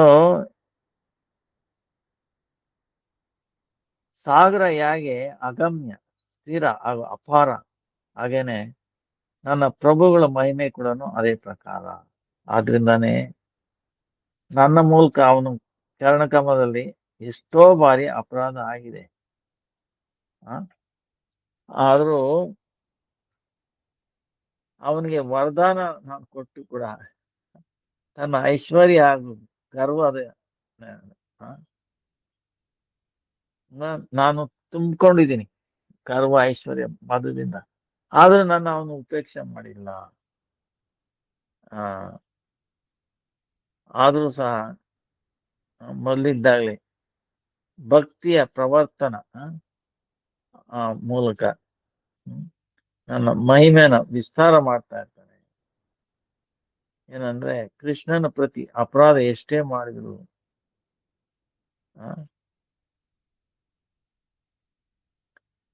ಭಕ್ತಿ ಲೋಪ ಆಗುತ್ತೆ. ಆದ್ರೆ ಅವನ ಎಷ್ಟು ಅಪರಾಧ ಆದ್ರೂ ಸಹ ನನ್ನ ಭಕ್ತಿನ ಲೋಪ ಆಗಕ್ಕೆ ಬಿಟ್ಟಿಲ್ಲ ಅವನು. ಪರೀಕ್ಷಿತ್ ಮಹಾರಾಜ್ ಹೇಳ್ತಾರೆ, ಇದನ್ನ ಕೇಳ್ಬಿಟ್ಟು ನಾರದನೇ ಪರಮಾನಂದಿತನಾಗಿ ಕೃಷ್ಣ ಭಕ್ತಿ ರಸದಲ್ಲಿ ನಿಮಗ್ನನಾಗಿ ಶಿವನ ಚರಣಕಮಲನ ಇಟ್ಕೊಂಡು ಅವನ ಆಸೀನದಲ್ಲಿ ಕೂರಿಸ್ಬಿಟ್ಟು ಆಮೇಲೆ ಈ ತರ ಅವನ್ನ ಸ್ತುತಿ ಮಾಡ್ತಾನೆ. ನಾರದ ಮುನಿ ಹೇಳ್ತಾನೆ, ನೀವು ಕೃಷ್ಣನ್ಗೆ ತುಂಬಾ ಪ್ರಿಯ, ಅದರಿಂದಾನೇ ನೀವು ನಿಮ್ ಮೂಲಕ ಅಪರಾಧ ಆದ್ರೂ ಸಹ ಅಪರಾಧ ಸಾಧ್ಯವಿಲ್ಲ, ಸಂಭಾವನೆ ಇಲ್ಲ. ತುಂಬಾ ಪ್ರಿಯ, ಪರಮ ಪ್ರಿಯ. ನೀವು ಲೋಕದೃಷ್ಟಿಯಿಂದ ಆತರ ಅನ್ನಿಸಬಹುದು, ಆದರೆ ವಸ್ತುತಃ ಶ್ರೀಕೃಷ್ಣನ ದೃಷ್ಟಿಯಿಂದ ಅದು ನಡೆಯಲ್ಲ. ಸೊ ಒಂದ್ ರೀತಿನಲ್ಲಿ ಈ ತಿಂಗಳು ಹಾಗೇನೆ ನೋಡಿದ್ರ, ನಮ್ಮ ದೃಷ್ಟಿನಲ್ಲಿ ನಾವು ಅಪರಾಧ ಮಾಡ್ತಾ ಇದೀವಿ ಅನ್ಸುತ್ತೆ, ಆದ್ರೆ ಕೃಷ್ಣ ಅದನ್ನ ಸ್ವೀಕಾರ ಈ ತಿಂಗಳಲ್ಲಿ. ಯಾಕಂದ್ರೆ ಅದಕ್ಕೇನೆ ಇದು ಪುರುಷೋತ್ತಮ ಮಾಸ. ಅದು ಅವನ ಕೃಪೆ, ಅದು ರಾಧಾರಾಣಿ ಕೃಪೆ. ಕೃಷ್ಣನ ಇಚ್ಛೆ ಇದೆ, ರಾಧಾರಾಣಿ ಅದನ್ನ ಪೂರ್ಣಗೊಳಿಸ್ತಾಳೆ. ಇಲ್ಲಾಂದ್ರೆ ಅಪರಾಧ ಅಂದ್ರೇನು? ಅಪರಾಧ, ರಾಧ ಹೆಸರೇ ಬಂದ್ಬಿಡ್ತ ಅಪರಾಧ. ಅದ್ಯಾಕೆ ಬರುತ್ತೆ ರಾಧಾ ಹೆಸರು ಅಂದ್ರೆ ನಮ್ಮ ಕ್ರಿಯೆ ಏನಾದ್ರೂ ಮಾಡಿದ್ರೆ ಅದು ರಾಧಾರಾಣಿಗೆ ಅಸಂತುಷ್ಟಿ ಆದರೆ ಆ ಕ್ರಿಯೆನೇ ಅಪರಾಧ ಅಂತ. ಅವಳಿಗೆ ಸಂತುಷ್ಟಿ ಆಗಬೇಕು. ನಾವು ಅಸಂತುಷ್ಟಿ ಆಗ್ಬೇಕಂದ್ರೆ ಪುರುಷೋತ್ತಮಿಗೆ ಆಗಬೇಕು. ಈ ತಿಂಗಳಲ್ಲಿ ಆ ಅದು ಸಾಧ್ಯ. ಆವಾಗ ಬಾಣಾಸುರ ತನ್ನ ಭುಜಗಳ ಬಲದಿಂದ ಗರ್ವಿತನಾಗಿ ಸಾಧುವಿಗೆ ಪ್ರತಿ ಉಪದ್ರವ ಮಾಡ್ತಾ ಇದ್ದ. ಅನಿರುದ್ಧನ್ನ ಏನ್ ಮಾಡ್ದ, ಮಾಯಾಪಾಶದಲ್ಲಿ ಬಂಧನಲ್ಲಿ ಹಾಕ್ಬಿಟ್ಟಿದ್ದ. ಹಾಗೂ ಕೃಷ್ಣ ಅವನ ಜೊತೆ ಯುದ್ಧ ಮಾಡ್ಬೇಕಾಯ್ತು. ಆ ಯುದ್ಧದಲ್ಲಿ ಬಾಣಾಸುರ ಮೃತಪ್ರಾಯನಾಗಿದ್ದ. ತನ್ನ ಪುತ್ರನ ತರ ಪಾಲನೆ ಮಾಡಿರೋದ್ರಿಂದ ತನ್ನ ಭಕ್ತ ಅಂತ ಇಟ್ಕೊಂಡು ಆ ಸಮಯದಲ್ಲಿ ಅವನ ಪ್ರಾಣದ ರಕ್ಷಣೆಗೆ ಭಗವಂತನಿಗೆ ಸ್ತುತಿ ಮಾಡ್ತಾನೆ. ತಮ್ಮ ಸ್ತುತಿಯಿಂದ ಸಂತುಷ್ಟನಾಗಿ ಕೃಷ್ಣ ತನ್ನ ಕ್ರೋಧದ ಪರಿತ್ಯಾಗ ಮಾಡಿ ಆ ಹಸುರನ ತಮ್ಮ ಪಾರ್ಷದನಾಗಿ ಮಾಡ್ತಾನೆ. ಅವನಿಗೆ ಅಂತ ಗತಿ ಕೊಟ್ರು. ಈ ಗತಿ ಇವನ್ ದೇವತೆಗಳು ಕೂಡ ದುರ್ಲಭ. ಇದರಿಂದ ನೀವು ಅವನ ಕೃಪಾ ಪಾತ್ರರು ಅಲ್ವಾ, ಹಾಗ ಅನ್ಸುತ್ತೆ. ಸೊ ನಾರದ ಮುನಿಗೆ ಹೇಳ್ತಾ ಇದ್ದಾನೆ, ಈಗ ನೀವು ಶ್ರೀಕೃಷ್ಣನ ವೈಷ್ಣವ ದ್ರೋಹಿ ಗರ್ಗನ ಪುತ್ರ ಕಠೋರ ತಪಸ್ಸೆ ಮಾಡಿ ನಿಮ್ಗೆ ಆರಾಧನೆ ಮಾಡಿ ಅವ್ರಿಗೂನು ನೀವು ನಿಶ್ಚಿದ್ರ ಅಂದ್ರೆ ದೋಷರಹಿತ ವರದಾನ ನೀವು ಮಾಡಲಿಲ್ಲ. ಈಗ ಶಿವ ಏನ್ ಮಾಡ್ತಾನೆ ಅಂದ್ರೆ 2 ತರ ವರದಾನ ಮಾಡ್ತಾನೆ. ನಿಶ್ಚಿದ್ರತ ಆಮೇಲೆ ಸಚಿದ್ರತ. ಸಚಿದ್ರ ನಿಶ್ಚಿದ್ರ ಅಂದ್ರೆ ಒಂದಕ್ಕೆ ದೋಷ ಇಲ್ದಿರ, ನಿಶ್ಚಿದ್ರ ಅಂದ್ರೆ ದೋಷ ಇರಲ್ಲ. ಅವನು ಕೃಷ್ಣ ಪ್ರೇಮ ಕೊಡ್ಬೋದು. ಅದೇ ಸಚಿದ್ರ ಅಂದ್ರೆ ಏನಾದ್ರು ದೋಷ ಇರುತ್ತೆ. ಹೇಗೆ ಲಾಸ್ಟ್ ಟೈಮ್ ಹೇಳಿದ್ವಿ ಅನ್ಸುತ್ತೆ, ಇದು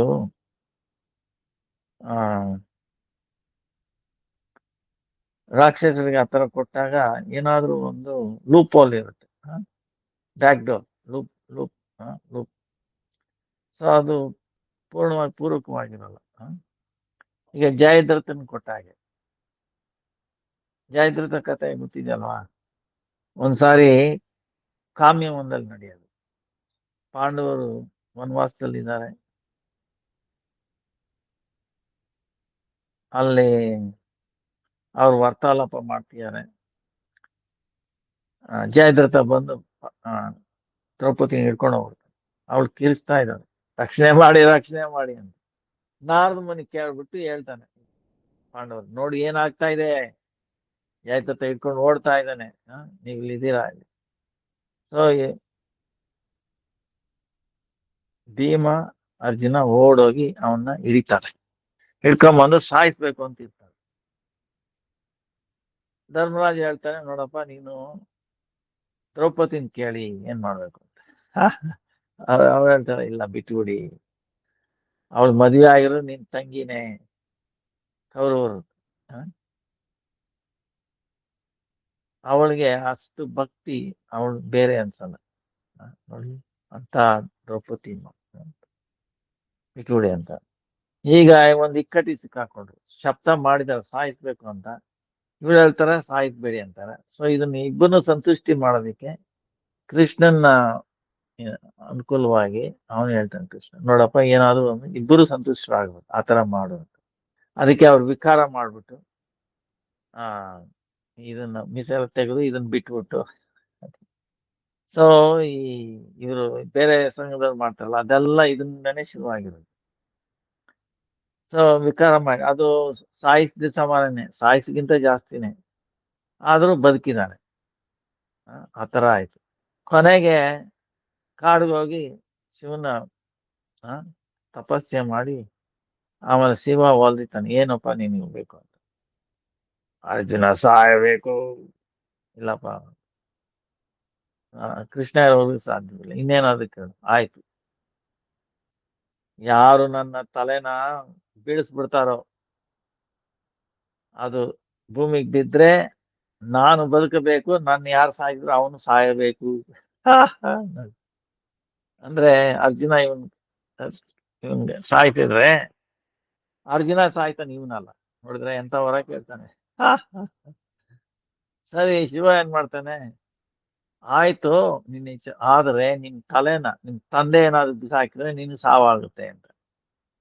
ಪರವಾಗಿಲ್ಲ, ಇನ್ನೇನಾದ್ರು ಕೇಳ್ಬಿಡ್ತಾನೆ ಅಂತ ಹೇಳಿ ಪರಾರಿ ಶಿವ ಅಲ್ಲಿಂದ ಪರಾರಿ ಆಗ್ಬಿಟ್ಟ. ಸೊ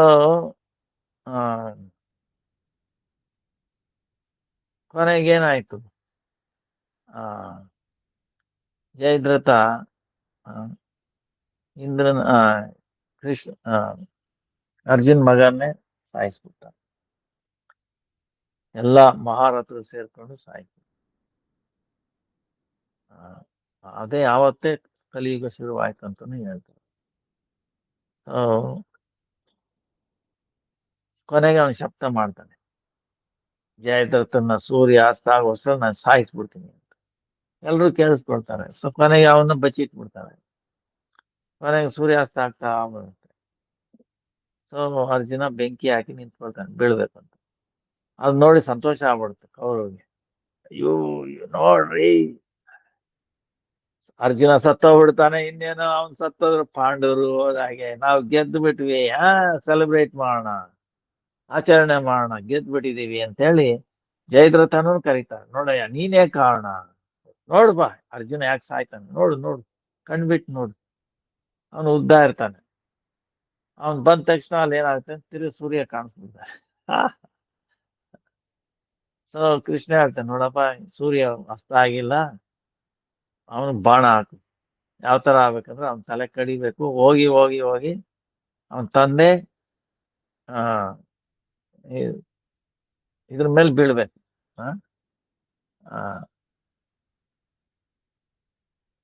ಅವನ ಕಾಲ್ ಇದ್ರ ಹತ್ರ ತೊಳೆ ಮೇಲೆ ಬೀಳ್ಬೇಕು.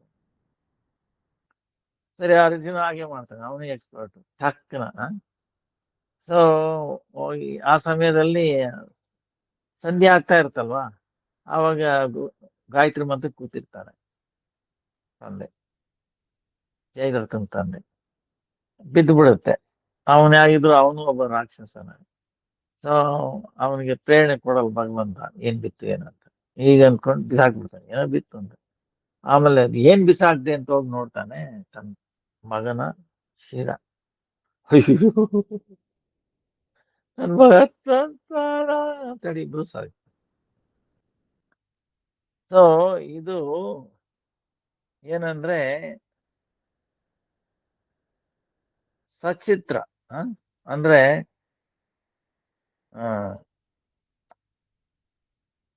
ಇದು ಇದ್ರಲ್ಲಿ ಏನೋ ಲೋಪ ಆಯ್ತು, ನಿಜವಾದ ಲೋಪದ ಇಲ್ದಿರ ಒಂದ್ ವರದಾನ ಕೊಟ್ಟಿರ್ಲಿಲ್ಲ. ಸೊ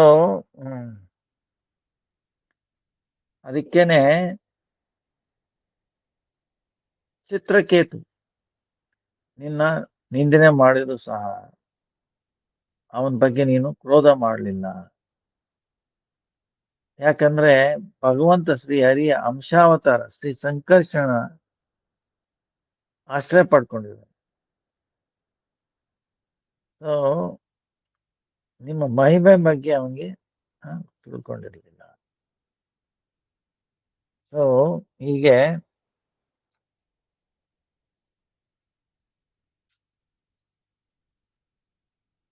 ಶ್ರೀಕೃಷ್ಣ ಪ್ರೀತಿಗೋಸ್ಕರ ನೀವು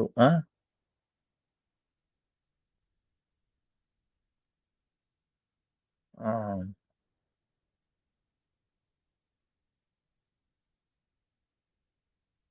ತನ್ನ ತುಲನೆಯಿಂದ ಅಧಿಕ ಮಾನ್ಯತೆ ಆಗ್ಲಿ ಅಂತ. ಆ, ಅದಕ್ಕೆ ತುಂಬಾ ಚತುರತಾಪೂರ್ವಕವಾಗಿ ಅವನ ಭಕ್ತ ಆಗಿರೋದ್ರಿಂದ ಈ ಪ್ರಾರ್ಥನೆ ಮಾಡಿದ್ರಿ.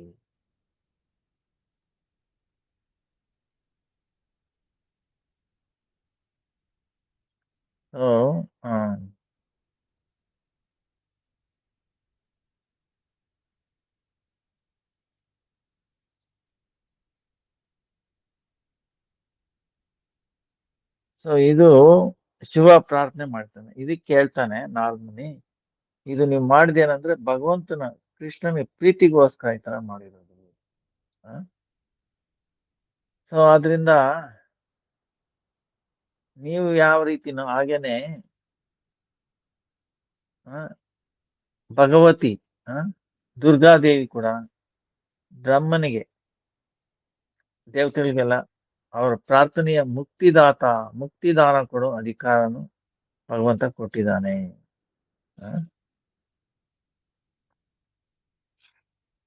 ಈಗ ಅಹೋ ಬ್ರಹ್ಮಾದಿ ದೇವತೆಗಳು ಕೂಡ ದುಷ್ಪ್ರಾಪ್ಯ ಐಶ್ವರ್ಯ ಪರಿಪೂರ್ಣ ಆಗಿದ್ರು ಸಹ ಆ ಐಶ್ವರ್ಯ ಸುಖದ ಅನಾಧಾರ ಮಾಡಿ ನೀವು ಅವಧೂತ ರೂಪದಲ್ಲಿ ದಿಗಂಬರನಾಗಿ ಇರ್ತಿದ್ದೀರಾ. ಉನ್ಮಕ್ತರಾಗಿ ಕೃಷ್ಣ ಪ್ರೇಮದಲ್ಲಿ ಯಾವಾಗಲೂ ನಿಮಗ್ನರಾಗಿದ್ದೀರಾ. ಆತರ ಯಾರಿದ್ದಾರೆ ತನ್ನ ಪತ್ನಿಯ ಜೊತೆ, ತಮ್ಮ ಗಣರ ಜೊತೆ ಅಂತ ಭಾವ ವಿವೇಕದಲ್ಲಿ ನೃತ್ಯ ಮಾಡೋರು ಯಾರಿದ್ದಾರೆ? ಇವತ್ತು ನಾನು ನಿಮ್ಮ ಅದ್ಭುತ ಭಗವದ್ಭಕ್ತಿ ಮಹಿನ ದರ್ಶನ ಮಾಡಿದ್ದೀನಿ. ಆದ್ರಿಂದ ನೀವೇ ಕೃಷ್ಣನಿಗೆ ಪರಮ ಪ್ರಿಯ ಕೃಪಾಪಾತ್ರ. ಅಹೋ, ನಿಮ್ಮಲ್ಲಿ ಕೃಷ್ಣ ಪ್ರೇಮ ನಿರಂತರವಾಗಿ ವಿದ್ಯಮಾನವಾಗಿದೆ. ಆ ವಿಷಯದಲ್ಲಿ ನಾನು ಇನ್ನೇನು ಹೆಚ್ಚಿಗೆ ಹೇಳಲಿ? ನೀವು ಕೃಷ್ಣನ ಪರಮ ಪ್ರಿಯ ಭಕ್ತ. ಅದಕ್ಕೋಸ್ಕರನೇ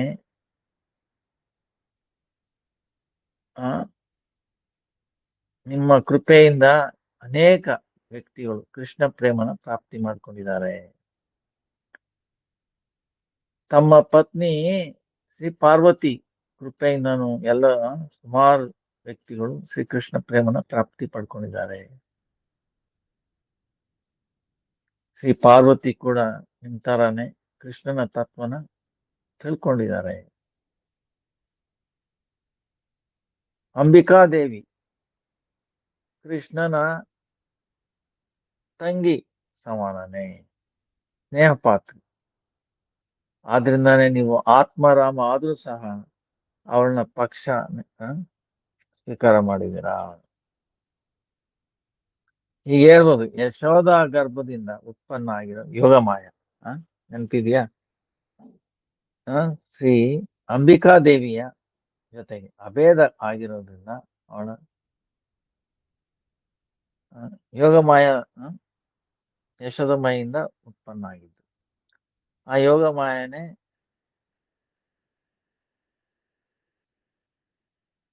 ವಸುದೇವ ಮಥುರಾ ತಗೊಂಡು ಹೋಗೋದು, ಎಕ್ಸ್ಚೇಂಜ್ ಮಾಡ್ತಾರೆ. ಸೊ ಕೊನೆಗೆ ಏನಾಗುತ್ತೆ, ಅವಳು ಯೋಗಮಾಯ.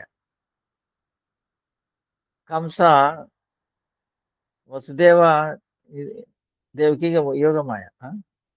ಆದ್ರೆ ವಸುದೇವ ಅದನ್ನ ಕಂಸನ್ ಕೊಟ್ಟಾಗ ಏನಾಯ್ತು, ಅವಳು ಮಹಾಮಾಯ ಆಗ್ಬಿಟ್ಟು ತಕ್ಕನ. ಯಾಕಂದ್ರೆ ಅವನು ಯೋಗಮಾಯನ ಸ್ಪರ್ಶ ಮಾಡೋ ಅಧಿಕಾರ ಇಲ್ಲ ಕಂಸನಿಗೆ.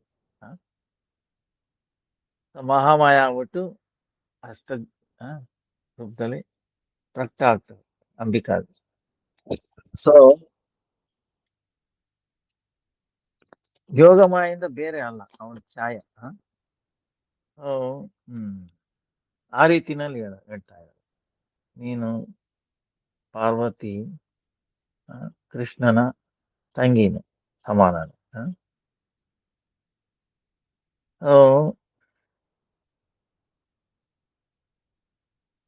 ಸುಭದ್ರ ಸಮಾನ. ಹೀಗೆ ನೀವು ಆತ್ಮಾರಾಮ ಆದ್ರೂ ಸಹ ನೀವು ಅವಳನ್ನ ಪಕ್ಷ ತಗೊಳ್ತೀರಾ. ಇದು ಆತ್ಮರಾಮ ತಪ್ಪೆ ಅಂದ್ರೆ ಭಗವಂತನ ಅವತಾರ ಆದ್ರೂ ಸಹ ಸ್ವರೂಪದಲ್ಲಿ ರಮಣ ಮಾಡುವಂತವರು ಅಥವಾ ಭಗವತ್ ಸ್ವರೂಪದಲ್ಲಿ ರಮಣ ಮಾಡುವಂತವರು ಅಂತ ತಿಳ್ಕೊಳ್ಬೇಕು. ನೀವು ಸದೈವ ಭಗವಂತನ ವಿಚಿತ್ರ ನಾಮ ಸಂಕೀರ್ತನ್ ಕಥೆಗಳಲ್ಲಿ, ಉತ್ಸವಗಳಲ್ಲಿ ಪಾರ್ವತಿ ಸದಾ ಸರ್ವದ ಸುಖ ಪ್ರದಾನ ಮಾಡ್ತೀರಾ. ಹಾಗೂ ಸ್ವಯಂ ಅವಳ ಸಂಘದಲ್ಲಿ ವಿಷ್ಣು ಭಕ್ತ ಸಂಘದ ಸುಖನ ಅನುಭವ ಮಾಡ್ತಾ ಇದ್ದೀರಾ. ಇದು ಹರಿಕಥಾದು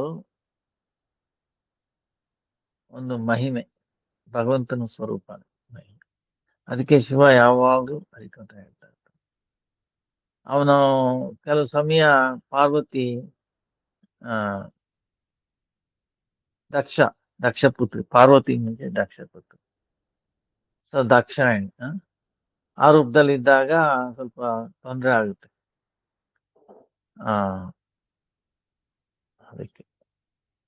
ಅದಕ್ಕೋಸ್ಕರನೇ ತಿರ್ಗಾ ಶುರು ಮಾಡೋದಿಕ್ಕೆ ಪಾರ್ವತಿನ ಸ್ವೀಕಾರ ಮಾಡಿ ಕಂಟಿನ್ಯೂ ಮಾಡ್ತಾನೆ.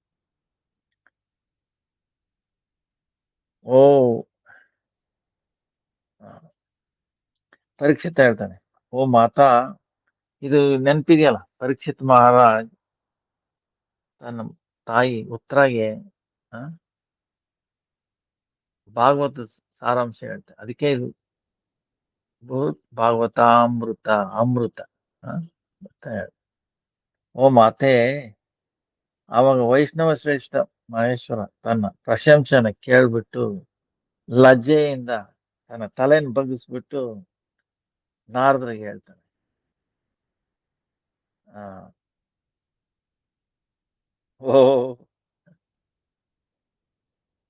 ಓ ನಾರದ, ನೀನು ಎಲ್ಲಾ ತರದ ಅಭಿಮಾನನ ತ್ಯಾಗ ಮಾಡಿರೋನು. ಏನು ಆಶ್ಚರ್ಯ ಮಾತು. ನನಗಿದು ದುಃಖದ ವಿಷಯ. ಇದು ಏನಂದ್ರೆ ನಿನ್ನ ಸಮಾನ ಅಭಿಮಾನ ತ್ಯಾಗ ಮಾಡಿರೋ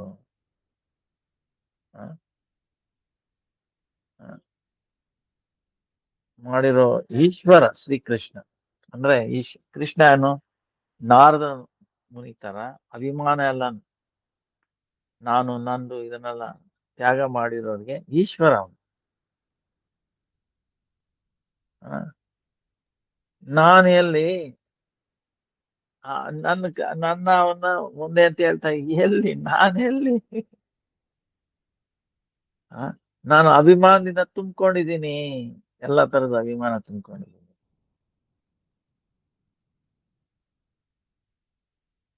ಹೇಗೆ ಲೋಕೇಶ್ವರತ ಸಮಸ್ತ ಅಹಂಕಾರಗಳ ಮೂಲಭೂತ ಅಥವಾ ಮುಖ್ಯ ಅಧಿಷ್ಠಾನ ನಾನೇ. ರುದ್ರನ ಅಹಂಕಾರದಲ್ಲಿ ಅಧಿಷ್ಠಾತ ದೇವತೆ ರುದ್ರ.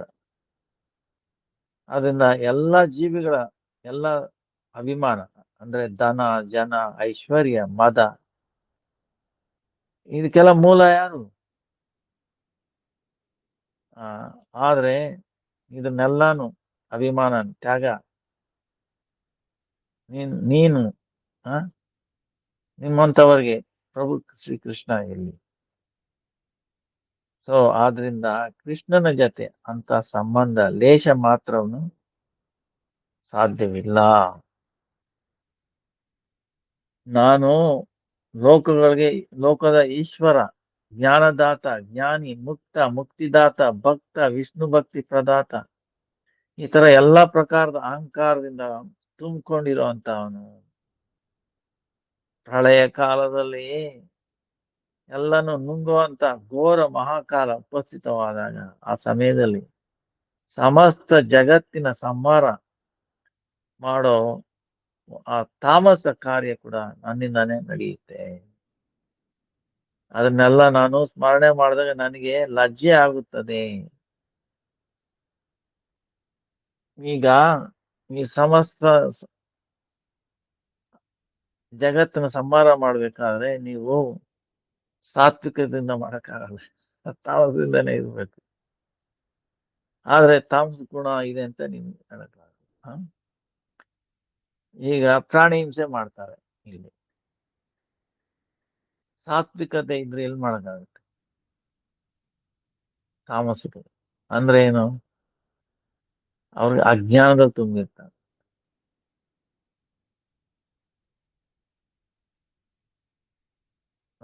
ಆಹಾರ, ನಿದ್ರೆ, ಭಯ, ಮೈಥುನ, 4ರಲ್ಲಿ ಮುಳುಗಿರ್ತಾರೆ. ಇನ್ನೇನು ಗೋಚರಿಸಲ್ಲ. ಬೇರೆಯವ್ರಿಗೆ ನೋವಾಗ್ತಾ ಇದೆಯಾ, ಅಧರ್ಮನ, ಅದು ಗೋಚರ ಆಗಲ್ಲ. ಯಾಕಂದ್ರೆ ತಾಮಸಲ್ಲಿ ಕತ್ಲಲ್ಲಿ ಇರ್ತಾರೆ, ತಾಮಸ ಅಜ್ಞಾನದಲ್ಲಿ. ಏನು ಗೊತ್ತಾಗಲ್ಲ, ಏನ್ ಮಾಡ್ತಾ ಇದೀನಿ ಅಂತ ಗೊತ್ತಾಗಲ್ಲ, ನಾನ್ ಯಾರು ಅನ್ನೋದು. ಕತ್ಲಲ್ಲಿ ನಮ್ಗೇನ್ ಗೋಚರ ಆಗುತ್ತೆ? ನಾವ್ ಯಾರು ಏನ್ ಗೊತ್ತಾಗುತ್ತಾ? ನಮ್ಮ ಅವಯವಗಳನ್ನ ನೋಡಕ್ಕಾಗತ್ತಾ? ಪಕ್ಕದಲ್ಲಿ ಏನಿದೆ ಅನ್ನೋದು ಗೊತ್ತಾಗಲ್ಲ, ನಾವ್ ಹೇಗಿದೀವಿ ಅನ್ನೋದು ಗೊತ್ತಾಗಲ್ಲ. ಸೊ ಇದೇ ತಾಮಸಿಕ. ಅದಕ್ಕೆ ಶಿವ ಹೇಳ್ತಾನೆ, ನಾನು ಅಧಿಷ್ಠಾತ್ರಿ ದೇವತ. ಅಷ್ಟೇ ಅಲ್ಲ, ನಾನು ಅಹಂಕಾರದಿಂದ ಪರಿಪೂರ್ಣನಾಗಿದ್ದೀನಿ. ಎಲ್ರಿಗಿಂತ ಅಧಿಕ ಮಹಾಭಿಮಾನಿ. ಸೊ ಅದ್ಯಾಕ್ ಸಾಧ್ಯ? ನಾರದ, ಈಗ ಕೃಷ್ಣನ ಲೇಷ ಮಾತ್ರ ಕೃಪೆ ನನ್ನ ಮೇಲೆ ಇದ್ರೆ, ಶಿವ ಹೇಳ್ತಾನೆ, ನಾನು ಪಾರಿಜಾತ ಹರಣ, ಆ ಉಷಾ ಹರಣ ಸಮಯದಲ್ಲಿ ಯುದ್ಧ ನಾನು ಯಾಕೆ ಮಾಡಿದೆ ಅವನ ಜೊತೆ? ಹಾಗೂ ಅವನು ನನ್ನ ದಾಸನ ಸ್ವರೂಪದಲ್ಲಿ ನನ್ನ ಆರಾಧನೆ ಯಾಕೆ ಮಾಡ್ತಾನೆ? ಅಥವಾ ಈ ಆದೇಶ ನನ್ಗೆ ಯಾಕೆ ಕೊಡ್ತಾನೆ? ನೀನು ಸಂಸಾರದಲ್ಲಿ ಹೋಗಿ ಕಲ್ಪಿತ ಭಾಷೆ ಹಾಗೂ ತಂತ್ರ ಸಮೂಹ ಮೂಲಕ ಬೇರೆಯವ್ರನ್ನೆಲ್ಲಾನು ವಿಮುಖ ಮಾಡು, ಭಗವಂತನ ವಿಮುಖ ಮಾಡು. ಶಂಕರಾಚಾರ್ಯ ರೂಪದಲ್ಲಿ ಭಗವಂತ ಆರ್ಡರ್ ಮಾಡು, ಹೋಗಿ ನೀನು ನನ್ನ ಈ ಇವನ್ನೆಲ್ಲಾನು ವಿಮುಖ ಮಾಡು. ನೀನೇ ಒಂದು ಕಲ್ಪಿತ ಭಾಷೆ, ಮಾಯವಾದ ತಂತ್ರ ಸಮೂಹ ಎಲ್ಲ ಮಾಡಿ, ಬ್ರಹ್ಮಾಸ್ಮಿ, ಸರ್ವಂ ಕಲ್ಮಿದಮಿದಂ, ಸೊ ಇದೆಲ್ಲ ನೀನು ಶುರು ಮಾಡಿ ನನ್ನ ಅವನಿಂದ ದೂರ ಮಾಡು. ಇದೆಲ್ಲ ಯಾಕೆ ಹೇಳ್ತಾ ಇದ್ದ? ದೇಶ ಇದ್ದ. ಸೊ ಹೀಗೆ ಇದರಿಂದ ಲೇಷ ಮಾತ್ರ ಕೃಪೆ ಇಲ್ಲ. ಸಾಕ್ಷಾತ್ ರೂಪದಲ್ಲೂ ಅತ್ಯಧಿಕ ಉಪೇಕ್ಷಣೆ ಕಾಣಿಸುತ್ತೆ. ಸೊ ಹೀಗೆ ಹೇಳ್ತಾನೆ. ಈಗ ತಾತ್ಪರ್ಯ ಏನಂದ್ರೆ, ಭಕ್ತಿ ಪ್ರವರ್ತನ ಆದೇಶ ಪ್ರದಾನ ಮಾಡೋದೇ ಭಗವಂತನ ಕೃಪೆಯ ಲಕ್ಷಣ. ಭಕ್ತಿ ಪ್ರವರ್ತನ ಆದೇಶ, ದಾಸನ ಪ್ರತಿ ಭಕ್ತಿನ ಗೋಪನ ಮಾಡೋ ಆದೇಶ ಮಾಡೋದು ಅವನ ಕೃಪಾ ಆಗಲ್ಲ. ಇದು ಶಿವ ಹೇಳ್ತಾ ಇರೋದು. ಈಗ ಭಕ್ತಿ ಪ್ರವರ್ತನ ಮಾಡು, ನೀನು ಭಕ್ತಿನ ಪ್ರಚಾರ ಮಾಡು, ಅವನ ಕೃಪೆ ಆಗಲಿ. ಇಲ್ಲ ನೀನು ಗೋಪನೆ ಮಾಡು, ಅವ್ರನ್ನೆಲ್ಲ ದೂರ ಇಡು ನನ್ನಿಂದ ಅಂತ ಆದೇಶ ಕೊಟ್ರೆ ಅದು ಅವನು ಕೃಪೆ ಆಗ ಸಾಧ್ಯ ಇಲ್ಲ. ಆದ್ರೂ ಅದು ಭಗವಂತನ ಆದೇಶ. ಆದ್ರೆ ಆದೇಶ ಪ್ರಾಪ್ತಿ ಮಾಡದೆ ಕೃಷ್ಣನ ಕೃಪಾ ಅಂತ ಲಕ್ಷಣ ಇದ್ರೆ, ಆದ್ರೂ ಭಕ್ತಿಯ ಅತೃಪ್ತಿಯ ಕಾರಣ ಸ್ವಭಾವತಃ ಅವನು ಅನುತಪ್ತನಾಗಿದ್ದಾನೆ ಶಿವ. ಆತರ ನಾವು ಅರ್ಥ ಮಾಡ್ಕೊಳ್ಳೋದು. ಈಗ ನೀವ್ ಹೇಳ್ಬೋದು, ಭಗವಂತ ಅದ್ಯಾಗೆ ಭಕ್ತಿರೈವೇನಂ ನಾಯ್ತಿ ಭಕ್ತಿರೈವೇನ್ ದರ್ಶಯತಿ ಭಕ್ತಿ ವಶ ಪುರುಷ ಭಕ್ತಿರೇವ ಭುವೇಶು. ಭಕ್ತಿನೇ ಪ್ರಾಧಾನ್ಯ ಅಂತ ನಾವೆಷ್ಟೋ ಸಾರಿ ಕೇಳ್ತೀವಿ. ಆದ್ರೆ ಶಿವನಿಗೆ ನೀನು ಅವನ್ನೆಲ್ಲ ದೂರ ಇಡು, ಭಕ್ತಿಯಿಂದ ದೂರ ಇಡು ಅಂತ, ಗೋಪನವಾಗಿಡು ಭಕ್ತಿನ ಅಂತ ಯಾಕೆ ಹೇಳ್ದ? ಇದೊಂದು ಪ್ರಶ್ನೆ ಬರುತ್ತೆ. ಅಂದ್ರೆ ಎರಡೂ ಆದೇಶ ಕೊಡ್ತಾ ಇದ್ದಾನೆ, ಇದು ಒಂದಕ್ಕೊಂದು ವಿರುದ್ಧ ಅಲ್ವಾ ಅಂತ ಪ್ರಶ್ನೆ ಬರುತ್ತಾ ಇಲ್ವಾ? ಅದಕ್ಕೇನ್ ಸಮಾಧಾನ? ಅದಕ್ಕೇನಂದ್ರೆ, ಈ ಮುಕ್ತಿ ಇಚ್ಛೆ ಇರೋರು ರಾಕ್ಷಸರು ಭಾವ, ಇದು ತುಂಬಾ ಸುಲಭ ಆಗುತ್ತೆ, ತುಂಬಾ ಕಷ್ಟ ಮುಕ್ತಿ ಸಾಧನೆ. ಆದ್ರೆ ಈ ಭಕ್ತಿನ ಮಾಡ್ಬಿಟ್ರೆ ತುಂಬಾ ಸುಲಭ ಆಗುತ್ತೆ ಅಂತಾರೆ. ಅದಕ್ಕೆ ಭಕ್ತಿ ಏನು, ಈಗ ನಾವ್ ಹೇಳ್ತಾ ಇದೀವಲ್ಲ, ಏನು ಇದು ನಿಷ್ಕಾಮ ಆಗಬೇಕು. ಇದೆಲ್ಲಿ ನಿಷ್ಕಾಮ? ಸಕಾಮರಾಗೆ ನಂಗೆ ಭಕ್ತಿ ಬೇಕು ಅಂತಾರೆ. ಏನಪ್ಪ ಅಂದ್ರೆ ಅದನ್ನ ತಮ್ಮ ಇಂದ್ರಿಯ ತೃಪ್ತಿಗೋಸ್ಕರ, ಕೃಷ್ಣನ ಇಂದ್ರಿಯ ತೃಪ್ತಿಗೋಸ್ಕರ ಅಲ್ಲ, ತಮ್ಮ ಇಂದ್ರಿಯ ತೃಪ್ತಿಗೋಸ್ಕರ ಭಕ್ತಿನ ನಾನು ಮಾಡ್ತೀನಿ. ಅದು ಸರಿ ಬರುತ್ತಾ? ತೊಂದರೆ ಆಗುತ್ತೆ. ಭಕ್ತಿ ಮಾಡೋರ್ಗು ತೊಂದರೆ ಆಗುತ್ತೆ, ಅಡಚಣೆ ಆಗುತ್ತೆ. ಅದಕ್ಕೆ ಹೇಳ್ದ, ನೀವು ಆ ಲೆವೆಲ್ ಇದ್ದೀರಾ, ಆಯ್ತು, ಎಷ್ಟ್ ಬೇಕಾದ್ರೂ ತಮ್ಮ ಇಂದ್ರಿಯ ತೃಪ್ತಿಗೆ ತರ್ಪಣ ಮಾಡ್ಕೊಂಡಿರಿ ಅಂತ ಅವ್ರಿಗೆ ಬೇರೆ ಜಾಗ ಕೊಟ್ಟು ಆ ರೀತಿ ಇವನ್ಗೆ ಹೇಳ್ಬಿಡ್ತಾನೆ, ನೀನೇ ಪರಬ್ರಹ್ಮ ಡಿಕ್ಲೇರ್ ಮಾಡ್ಕೊಂಡ್ಬಿಡು. ಸೊ ಇದು ತುಂಬಾ ಕ್ಲಿಷ್ಟವಾದ, ಇದು ತುಂಬಾ ಕಷ್ಟ. ಈ ತರ ಎಲ್ಲ ಹೇಳಕ್ಕೂ ಎಲ್ರಿಗೂ ಹೇಳಿದ್ರು ಅರಗಿಸ್ಕೊಳ್ಳೋ ಶಕ್ತಿ ಇರಲ್ಲ. ಯಾರಿಗ ಅರಗಿಸ್ಕೊಳ್ಳೋ ಶಕ್ತಿ ಇದೆಯೋ ಅವ್ರಿಗೆ ಹೇಳ್ಬಹುದು, ಎಲ್ರಿಗೂ ಹೇಳಕ್ ಆಗಲ್ಲ. ಪರಮ ವೈಷ್ಣವ ಇವನು, ಆದ್ರೂ ಈ ರೀತಿ ಅವನು ಲೀಲೆ ಮಾಡ್ಬೇಕಾಯ್ತು. ಸೊ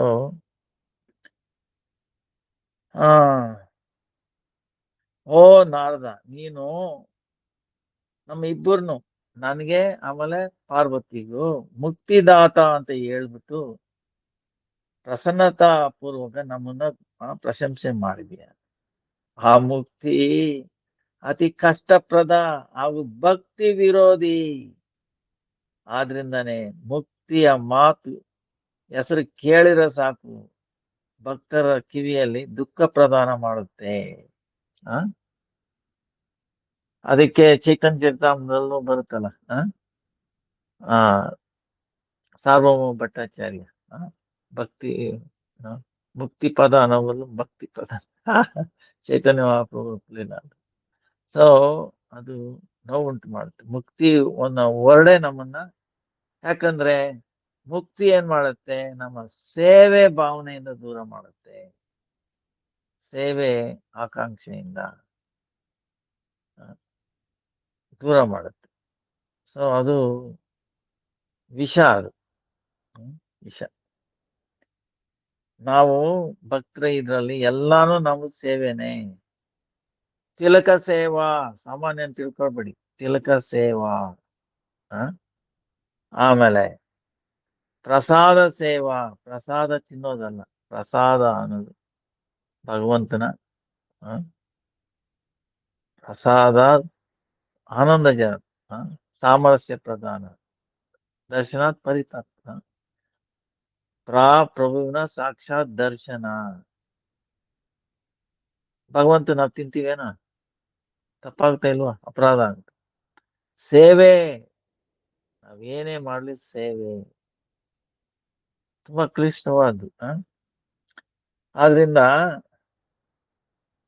ಇದು ಮುಕ್ತಿ ಅನ್ನೋದು ಬಲೆ ಸೇವೆಯಿಂದ ದೂರ ಮಾಡುತ್ತೆ. ಅದರಿಂದ ಅದು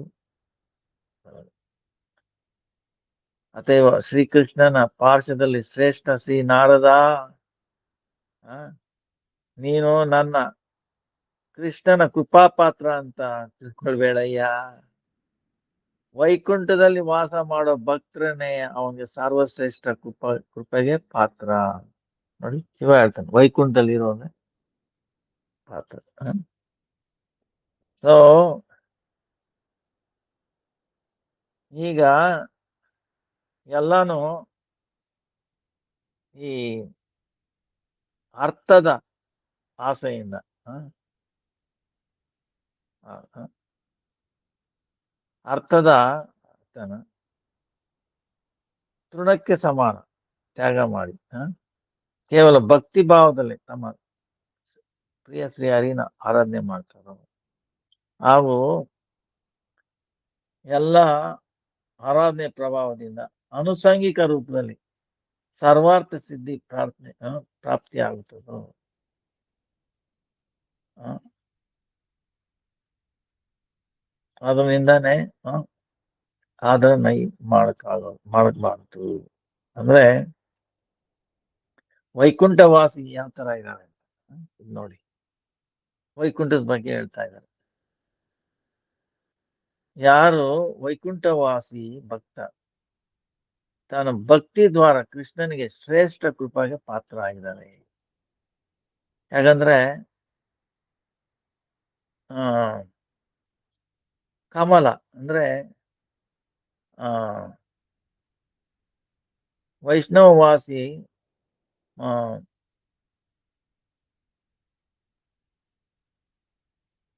ಅವರು ಎಲ್ಲ ಪ್ರಕಾರದ ಸ್ವಾರ್ಥಗಳನ್ನ ಪರಿತ್ಯಾಗ ಮಾಡಿ ಅಂದ್ರೆ ಧರ್ಮ ಅರ್ಥ ಕಾಮ ಮೋಕ್ಷ ಹಾಗೂ ಅಣಿಮ ಹಾಗೂ ಆತರ ಸಿದ್ಧಿ ಎಲ್ಲ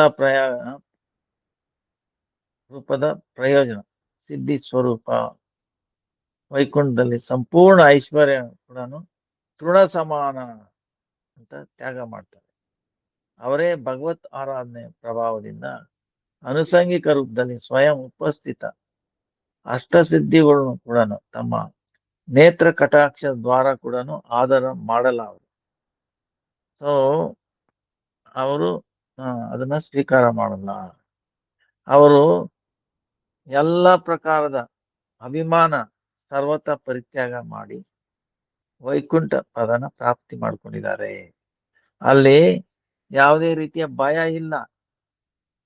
ಅದು ಗುಣಾತೀತ ಕಾರಣ ಸಚ್ಚಿದಾನಂದ ಸ್ವರೂಪ. ಈಗ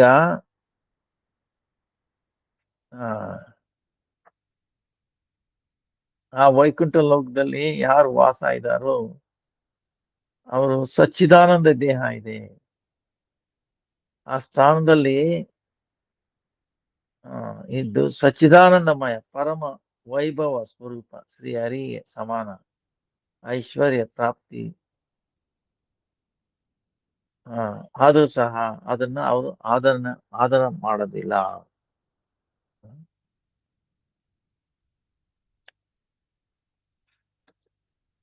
ಆಮೇಲೆ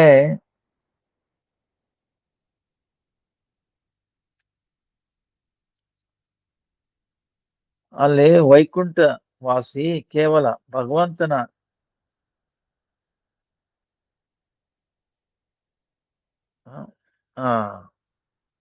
ಭಕ್ತಿಯೇ ಭಕ್ತಿ ಮೂಲಕನೇ ಪರಮ ಸಂತುಷ್ಟರಾಗಿರ್ತಾರೆ. ಭಗವಂತನ ಬಗ್ಗೆ ಭಕ್ತಿಯಿಂದಾನೇ ಪರಮ ಸಂತುಷ್ಟರಾಗಿರ್ತಾರೆ. ಹಾಗೂ ಹರಿಭಕ್ತ ಹಾಗೂ ಹರಿಭಕ್ತಿಗೆ ಹರಿಭಕ್ತರನ್ನ ಹರಿಭಕ್ತ ಹಾಗೂ ಹರಿಭಕ್ತಿ ರಕ್ಷಣೆ ಮಾಡೋದಕ್ಕೋಸ್ಕರ ಅವರು ಭಗವದ್ಭಕ್ತಿನ ವಿಸ್ತಾರ ಮಾಡೋದಿಕ್ಕೆ ಸ್ವೇಚ್ಛಾಪೂರ್ವಕ ಸರ್ವತ್ರ ವಿಚಾರಣೆ ಮಾಡ್ತಿರ್ತಾರೆ, ಓಡಾಡ್ತಿರ್ತಾರೆ. ಈಗ ಹಾಗೆ ನಾವು ಭಾಗವತಮಲ್ಲಿ ಇದೆಯಲ್ಲ ಏನು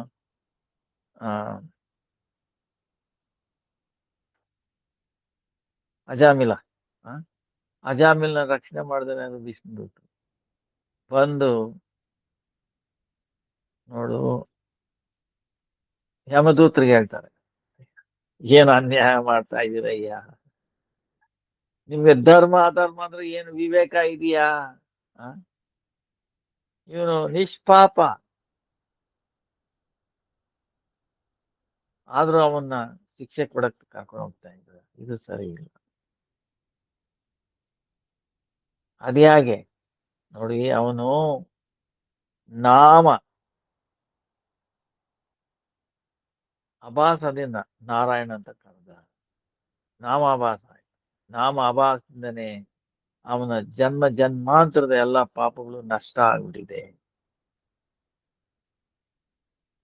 ಶುದ್ಧ ನಾಮ ಅಲ್ಲ, ನಾಮ ಅಭಾಸದಿಂದ. ನಾಮದಲ್ಲಿ ನಾಮ ಅಪರಾಧ ಸ್ಟೇಜ್, ನಾಮ ಅಭಾಸ, ಶುದ್ಧ ನಾಮ, 3 ಹೇಳಿ. ಸೊ ನಿಮ್ಗೆ ನಾಮ ಅಪರಾಧದಿಂದ ಏನೇನ್ ಸಿಗುತ್ತೆ? ಅರ್ಥ, ಧರ್ಮ, ಕಾಮ, 3 ಸಿಗುತ್ತೆ. ದೊಡ್ಡ ದೊಡ್ಡ ಪ್ರಾಜೆಕ್ಟ್ ಇವೆಲ್ಲ ಮಾಡ್ತೀನಿ ನಾಮ ಅಪರಾಧದಿಂದಾನೆ. ನಾವ್ ಅನ್ಕೊಂಡೆ ನಾನ್ ಭಕ್ತಿನಲ್ಲಿ ಮುಂದುವರೆದಿದ್ದೀನಿ, ಭಕ್ತಿನ ನಾನು ನೋಡಿ ಇಂದ್ರ ಸಮಾನ. ಇಂದ್ರ ನಾಮ ಅಪರಾಧದಿಂದಾನೇ ಅದೆಲ್ಲ ಲಭಿಸುತ್ತೆ. ಅನುಸಂಗಿಕ ನಾಮ ಅಭಾಸದಿಂದ ಮುಕ್ತಿ. ಈಗ ಅಜಾಮಿಗೆ ಎಲ್ಲ ಪಾಪದಿಂದ ಸರ್ವ ನಷ್ಟ ಆಗೋಯ್ತು. ಆಮೇಲೆ ಏನಾಯ್ತು ಅವನಿಗೆ? ಅವರ ಸಂಘದಿಂದ, ಪಾರ್ಷದ ವಿಷ್ಣು ಪಾರ್ಷದರಿಂದ ಅವನಿಗೆ ಕ್ಷಣ ಏನಾಯ್ತು? ಅವನಿಗೆ ಜ್ಞಾನ ಉತ್ಪತ್ತಿ ಆಯ್ತು. ನಾನು ಯಾರು, ಯಾರು ಭಗವಂತ ಯಾರು, ಇದೆಲ್ಲ ಜ್ಞಾನ ಉತ್ಪತ್ತಿ ಆಯ್ತು. ಭಕ್ತಿ ಜ್ಞಾನ.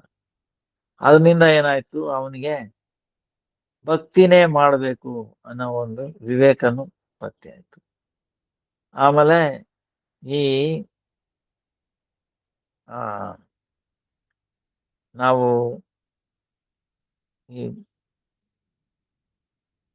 ಡೂಪ್ಲಿಸಿಟಿ, ನಾವು ಇದನ್ನ ಬಿಡ್ಬೇಕು ಅನ್ನೋ ಒಂದನ್ನು ಬಂತು, ಶಕ್ತಿ ಬಂತು. ಅದನ್ನ ಬಿಡೋದಕ್ಕೆ ಶಕ್ತಿ ಬಂತು. ಅದಕ್ಕೆ ಅವನು ಏನ್ ಮಾಡ್ದ?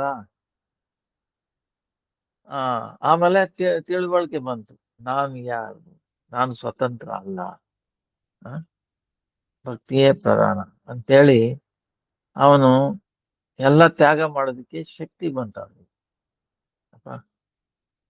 ಲವ ಮಾತ್ರ ಸಾಧು ಸಂಘ ಸರ್ವಸಿದ್ಧಿ ಹೋಗಿ, ಲವ ಮಾತ್ರ ಆ ಒಂದು ಕ್ಷಣದ ಸಂಘದಿಂದ ಅವನಿಗೆ ಸರ್ವಸಿದ್ಧಿ. ಸರ್ವಸಿದ್ಧಿ ಅಂದ್ರೆ ಕೃಷ್ಣ ಪ್ರೇಮ.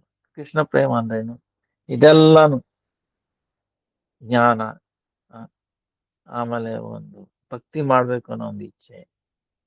ಸೊ ಅದೆಲ್ಲಾನು ಅವನಿಗೆ ಲಭ್ಯ ಆಯ್ತು. ಅದಕ್ಕೆ ಬಿಟ್ಟು ಹೊರಡ್ಬಿಟ್ಟ, ಹೋಗಿ ತನ್ನ ಸಾಧನೆಯಲ್ಲಿ ಸಾಧನೆ ಮಾಡಕ್ ಶುರು ಮಾಡಿದ. ಅದರಲ್ಲಿ 12 ವರ್ಷ ಅದನ್ನ ಆದ್ಮೇಲೆ ತಿರ್ಗಿ ಅದೇ ಬಿಟ್ಟು ದೂತ ಬಂದು ವೈಕುಂಠ ಕರ್ಕೊಂಡು ಹೋಗ್ತಾರೆ.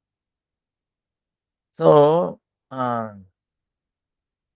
ಇಂಥವನ್ನೆಲ್ಲ ರಕ್ಷಣೆ ಮಾಡ್ತಾರೆ ಈ ವಿಷ್ಣು ದತ್ತ. ಆ ವೈಕುಂಠ ಲೋಕದಲ್ಲಿ ಪಶು ಪಕ್ಷಿ ಹಾಗೂ ವೃಕ್ಷ ಎಲ್ಲಾನು ಅನೇಕ ಪ್ರಕಾರದ ಸೇವೆಗಳ ಮೂಲಕ ನಿರಂತರವಾಗಿ ತಮ್ಮ ಪ್ರಭು ಶ್ರೀ ಹರಿನ ಭಜನೆ ಮಾಡ್ತಾ ಇದ್ದಾರೆ.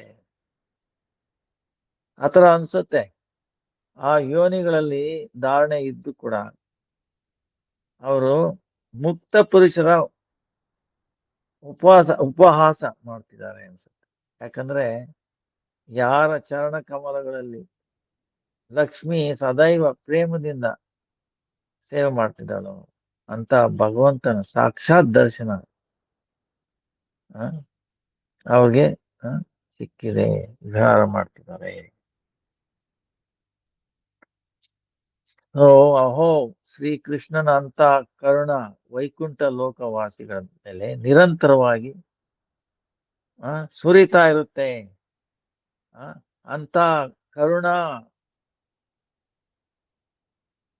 ಯಾರ ಮೇಲೆ ದೃಷ್ಟಿಗೋಚರ ಆಗುತ್ತದೆ, ಆದ್ರಿಂದಾನೆ ಎಲ್ಲಿ ಅದು ಕಾಣಿಸೋದಿಲ್ಲ. ಆ ವೈಕುಂಠ ಲೋಕದಲ್ಲಿ ಪರಮಾನಂದದಲ್ಲಿ ಮುಳುಗಿ ನಿರಂತರ ಪ್ರಭುಗಳ ನಾಮ ಸಂಕೀರ್ತನೆ, ರೂಪ ಪ್ರೇಮಾಮೃತ ಒಳೆನಲ್ಲಿ ಭಕ್ತಿ ಬಿಟ್ಟು ಇನ್ನೇನು ಕಾಣಿಸೋದಿಲ್ಲ ಅಲ್ಲಿ.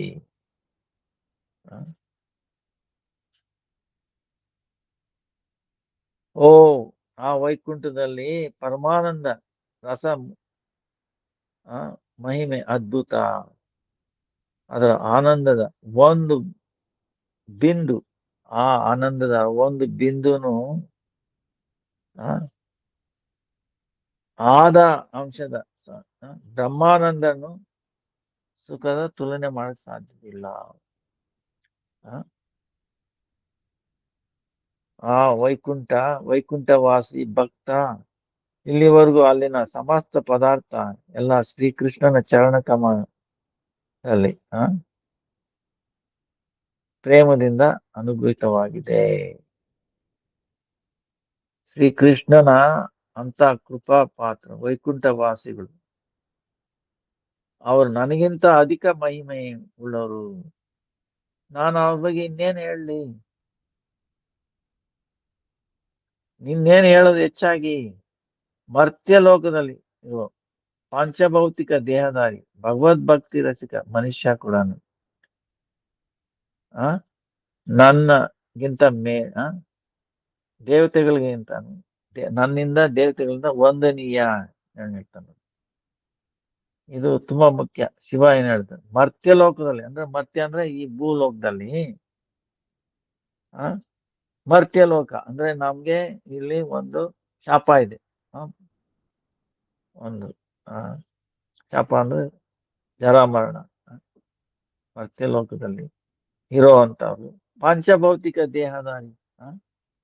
ಆದ್ರೂ ಭಗವದ್ಭಕ್ತಿ ರಸಿಕ ಮನುಷ್ಯ ಕೂಡ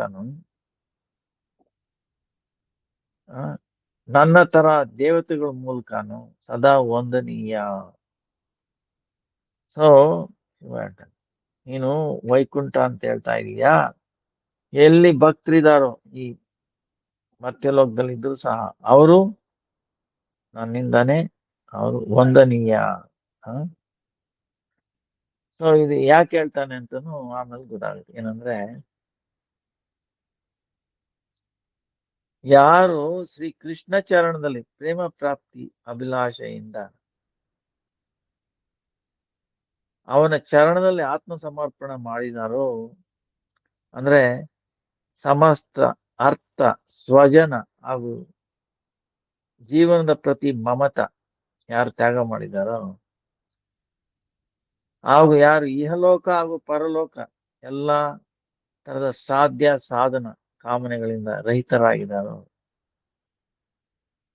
ವರ್ಣಾಶ್ರಮ ಧರ್ಮದ ಪಾಶದಿಂದ ಮುಕ್ತರಾಗಿದ್ದಾರೋ, ಅಂದ್ರೆ ಯಾರು 3 ಪ್ರಕಾರವಾದ ಋಣಗಳು, 3 ಪ್ರಕಾರ ಋಣ ಯಾವುದು? ದೇವ ಋಷಿ ಹಾಗೂ ಪಿತೃಗಳ ಋಣ ಮುಕ್ತರಾಗಿದ್ದಾರೋ, ವೇದವೀತ ಮಾರ್ಗದ ಅತಿಕ್ರಮಣ ಮಾಡಿ ಹರಿಭಕ್ತಿಯ ಪ್ರಭಾವದಿಂದ ಸರ್ವದಾ ನಿರ್ಭಯರಾಗಿದ್ದಾರೆ ಅಂತ ಭಗವದ್ ಭಕ್ತಿ ರಸಿಕ ಭಕ್ತ ಸ್ವರ್ಗ ಮೋಕ್ಷ ಹಾಗೂ ನರಕಗಳನ್ನ ಒಂದೇ ಸಮಾನ ನೋಡ್ತಾರೆ. ಅವರಿಗೆ ಯಾವುದೇ ವಸ್ತು ಬಗ್ಗೆ ಇಚ್ಛೆ ಇರೋದಿಲ್ಲ.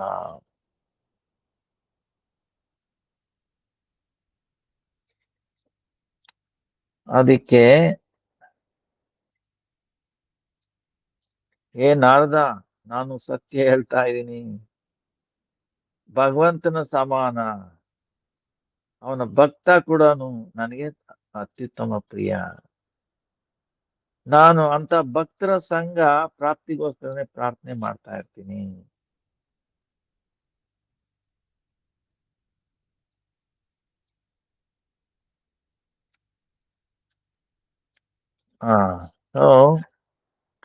ನಾರದ, ನಾನು ತಿಳ್ಕೊಂಡಿದ್ದೀನಿ ಅಂದ್ರೆ ಈ ಪ್ರಕಾರ ಈ ಪ್ರಕಾರ ಎಲ್ಲಿ ಭಕ್ತ ಇದಾನೋ ಅದೇ ವೈಕುಂಠ. ಈ ವಿಷಯದಲ್ಲಿ ಯಾವುದೇ ಪ್ರಕಾರದ ಯೋಚನೆ ವಿಚಾರದಿಂದ ಬೇಕಾಗಿಲ್ಲ.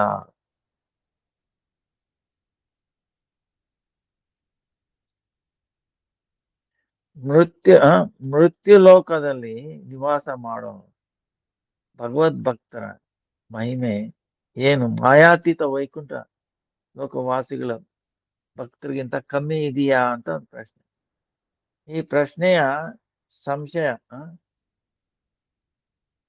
ಈ ಹೇಳೋದಕ್ಕೆ ಹೇಳ್ತಾ ಇದೆ. ನಾರದ ಅಂತ ಭಕ್ತ ಯಾವುದೇ ಸ್ಥಿತಿನಲ್ಲಿ ಯಾವುದೇ ಸ್ಥಾನದಲ್ಲಿ ವಾಸ ಮಾಡಲಿ, ಅದೇ ವೈಕುಂಠ ಲೋಕ. ಈ ಸಿದ್ಧಾಂತದ ಅನುಸಾರ ಮೃತ್ಯು ಲೋಕದಲ್ಲಿ ವಾಸ ಮಾಡುವಂತ ಹಾಗೂ ವೈಕುಂಠ ಲೋಕದಲ್ಲಿ ವಾಸ ಮಾಡೋ ಭಕ್ತರಲ್ಲಿ ಯಾವುದೇ ಚಿಕ್ಕದು ದೊಡ್ಡದು ವಿಚಾರ ಇಲ್ಲ. ನಾನು ತಿಳ್ಕೊಂಡಿದ್ದೀನಿ.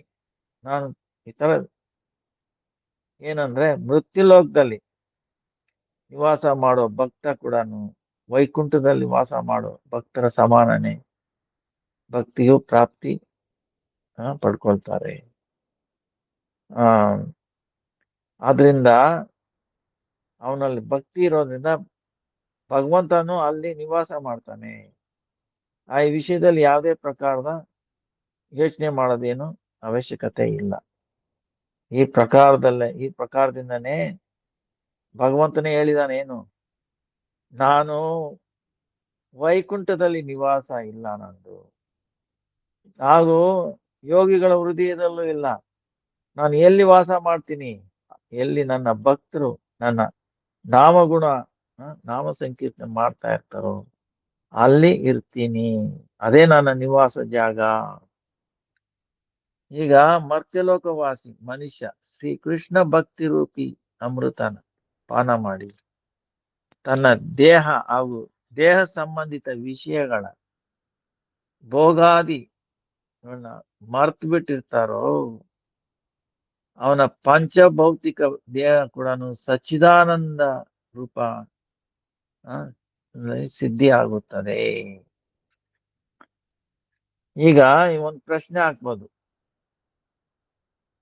ಮರ್ತ್ಯಲೋಕವಾಸಿ ಭಕ್ತಗಳ ಪಂಚಭೌತಿಕ ದೇಹ ನಶ್ವರ, ವೈಕುಂಠವಾಸಿ ಭಕ್ತರ ವಿಗ್ರಹ ಸಚ್ಚಿದಾನಂದ.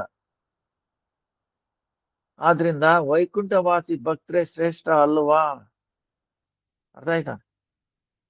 ಸೊ ಈ ಆಶಂಕಾನ ಸಮಾಧಾನ ಮಾಡೋದಕ್ಕೋಸ್ಕರನೇ ಕೃಷ್ಣ ಭಕ್ತಿ ಇತ್ಯಾದಿ ಹೇಳ್ತಾ ಇದ್ದಾನೆ. ಮೃತ್ಯುಲೋಕವಾಸಿ ಸಾಧಕ ಶ್ರೀ ಕೃಷ್ಣ ಭಕ್ತಿ ರೂಪ ಸುಧಾಪಾನ ಮಾಡೋದ್ರಿಂದ ಅಹಂಕಾರ ಆಧಾರ ಸ್ಥೂಲ ಹಾಗೂ ಸೂಕ್ಷ್ಮ ದೇಹ ಅದರ ಸಂಬಂಧಿತ ಮಮತ ಆದ ಪುತ್ರ ಪತ್ನಿ ಆದಿ ವಿಷಯ ಅದನ್ನ ಮರ್ತು ಬಿಡ್ತಾರೆ. ಆಗ ಅವನ ಎಲ್ಲ ಸಾಧಕನ ಪಂಚಭೌತಿಕ ಶರೀರ ಕೂಡ ಸಚ್ಚಿದಾನಂದ ರೂಪ ಸಿದ್ಧಿ ಆಗುತ್ತದೆ. ಏನಂದ್ರೆ ದೇಹ ಸಂಬಂಧಿ ಸ್ತ್ರೀ ಪುತ್ರ ಆದಿ ತಥಾ ವಿಷಯ ಭೋಗಗಳ ವಿಷಯಗಳಲ್ಲಿ ಅಭಿನಿವೇಶ ಎಲ್ಲಾನು ಭಕ್ತಿಯ ಬಾಧಕ. ಆದ್ರೆ ಮೃತ್ಯುಲೋಕವಾಸಿ ಭಕ್ತರಲ್ಲಿ ಆತರ ವಿಘ್ನ ಬಾಧಕ ಇಲ್ದಿರೋ ಕಾರಣ ನಿರಂತರ ಭಕ್ತಿ ರೂಪ ಅಮೃತದ ಪಾನ ಮಾಡೋದ್ರಿಂದ ಅವನ ದೇಹ ವೈಕುಂಠವಾಸಿ ಭಕ್ತರ ತರನೇ ಸಚ್ಚಿದಾನಂದಮಯ ರೂಪದಲ್ಲಿ ಪರ್ಯವಸಿತವಾಗುತ್ತದೆ. ಆದ್ರಿಂದ ವೈಕುಂಠವಾಸಿ ಭಕ್ತ ಯಾವ ಪ್ರಕಾರ ಯಾವುದೇ ವಿಘ್ನ ಬಾಧೆಗಳ ಇಲ್ದಿರ ನಿರಂತರ ಭಕ್ತಿ ರೂಪಿ ಅಮೃತನ ಪಾನ ಮಾಡ್ತಾರೋ ಅದೇ ಪ್ರಕಾರ ಮರ್ತ್ಯಲೋಕವಾಸಿ ಸಾಧಕನು ಬಾಧರಹಿತನಾಗಿ ಭಕ್ತಿಯ ಆಚರಣೆ ಹಾಗೂ ಭಕ್ತಿ ರೂಪಿ ಅಮೃತನ ಪಾನ ಮಾಡ್ತಾ ಇರ್ತಾರೆ. ಆದ್ರಿಂದ ಮರ್ತ್ಯಲೋಕವಾಸಿ ಭಕ್ತ ಹಾಗೂ ವೈಕುಂಠ ಲೋಕವಾಸಿ ಇಬ್ಬರಲ್ಲೂ ಸಮಾನತೆ ಇದೆ. ಆದ್ರಿಂದ ಅವನ ಮರ್ತ್ಯಲ್ ಶರೀರ ಕೂಡ ಸಚ್ಚಿದಾನಂದಮಯ ರೂಪದಲ್ಲಿ ಪರಿಣತವಾಗಿದೆ ಅಂತ ನಾವು ತಿಳ್ಕೊಳ್ಬೇಕು. ಇದು ಈ ವಿಷಯದಲ್ಲಿ ಧ್ರುವ ಮಹಾರಾಜನ ವೈಕುಂಠ ಗಮನದ ಪ್ರಸಂಗದಲ್ಲೂ ಮೈತ್ರೇಯ ಮುನಿ ಹೇಳರು. ತದುಪರಾಂತ ಧ್ರುವ ವಿಮಾನದ ಪ್ರದಕ್ಷಿಣೆ ಮಾಡಿ ವಂದನೆ ಮಾಡಿ ತನ್ನ ಇಬ್ಬರ ಪಾರ್ಶ್ವದನ್ನ ಅಭಿವಾದನ ಮಾಡಿ ತೇಜೋಮಯ ರೂಪದಲ್ಲಿ ಧಾರಣೆ ಮಾಡಿ ವಿಮಾನನ ಹತ್ತುತ್ತಾನೆ.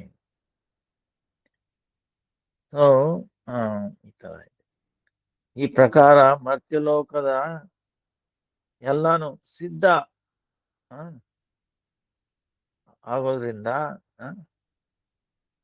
ಸಿದ್ಧ ಆದಾಗ ಭಕ್ತಗಣ ಕೇವಲ ಭಗವಂತನ ಜೊತೆ ಸದೈವ ಸಾಕ್ಷಾತ್ ಮಿಲನ ಹಾಗೂ ಅವನ ಜೊತೆ ವಿವಿಧ ಕ್ರೀಡೆ ಮಾಡೋದಕ್ಕೋಸ್ಕರ ಅವಾಗ ವೈಕುಂಠ ಲೋಕ ಪ್ರಾಪ್ತಿಗೆ ಇಚ್ಛೆ ಪಡ್ತಾರೆ. ಇದು ವೈಕುಂಠ ಶಬ್ದದ ಸಾಂಕೇತಿಕ ಅರ್ಥ ಏನಂದ್ರೆ ಅದು ಕುಂಟ ಅಥವಾ ಸಂಕುಚ ಅಲ್ಲ.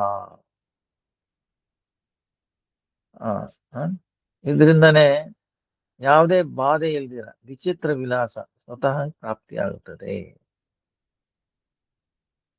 ಆದ್ರಿಂದನೇ ಈ ವೈಕುಂಠ ವಾಸಿಗಳು ಸರ್ವಾಧಿಕ ಮಹಿಮೆನ ನಾನು ವರ್ಣನೆ ಮಾಡ್ತಾ ಇದ್ದೀನಿ. ಯಾಕಂದ್ರೆ ವಾಸ್ತವದಲ್ಲಿ ಶ್ರೀಕೃಷ್ಣನ ಪರಮ ಪ್ರಿಯ ತಥಾ ಅವನ ಕೃಪೆಗೆ ವಿಶೇಷ ಪಾತ್ರರಾಗಿದ್ದಾರೆ.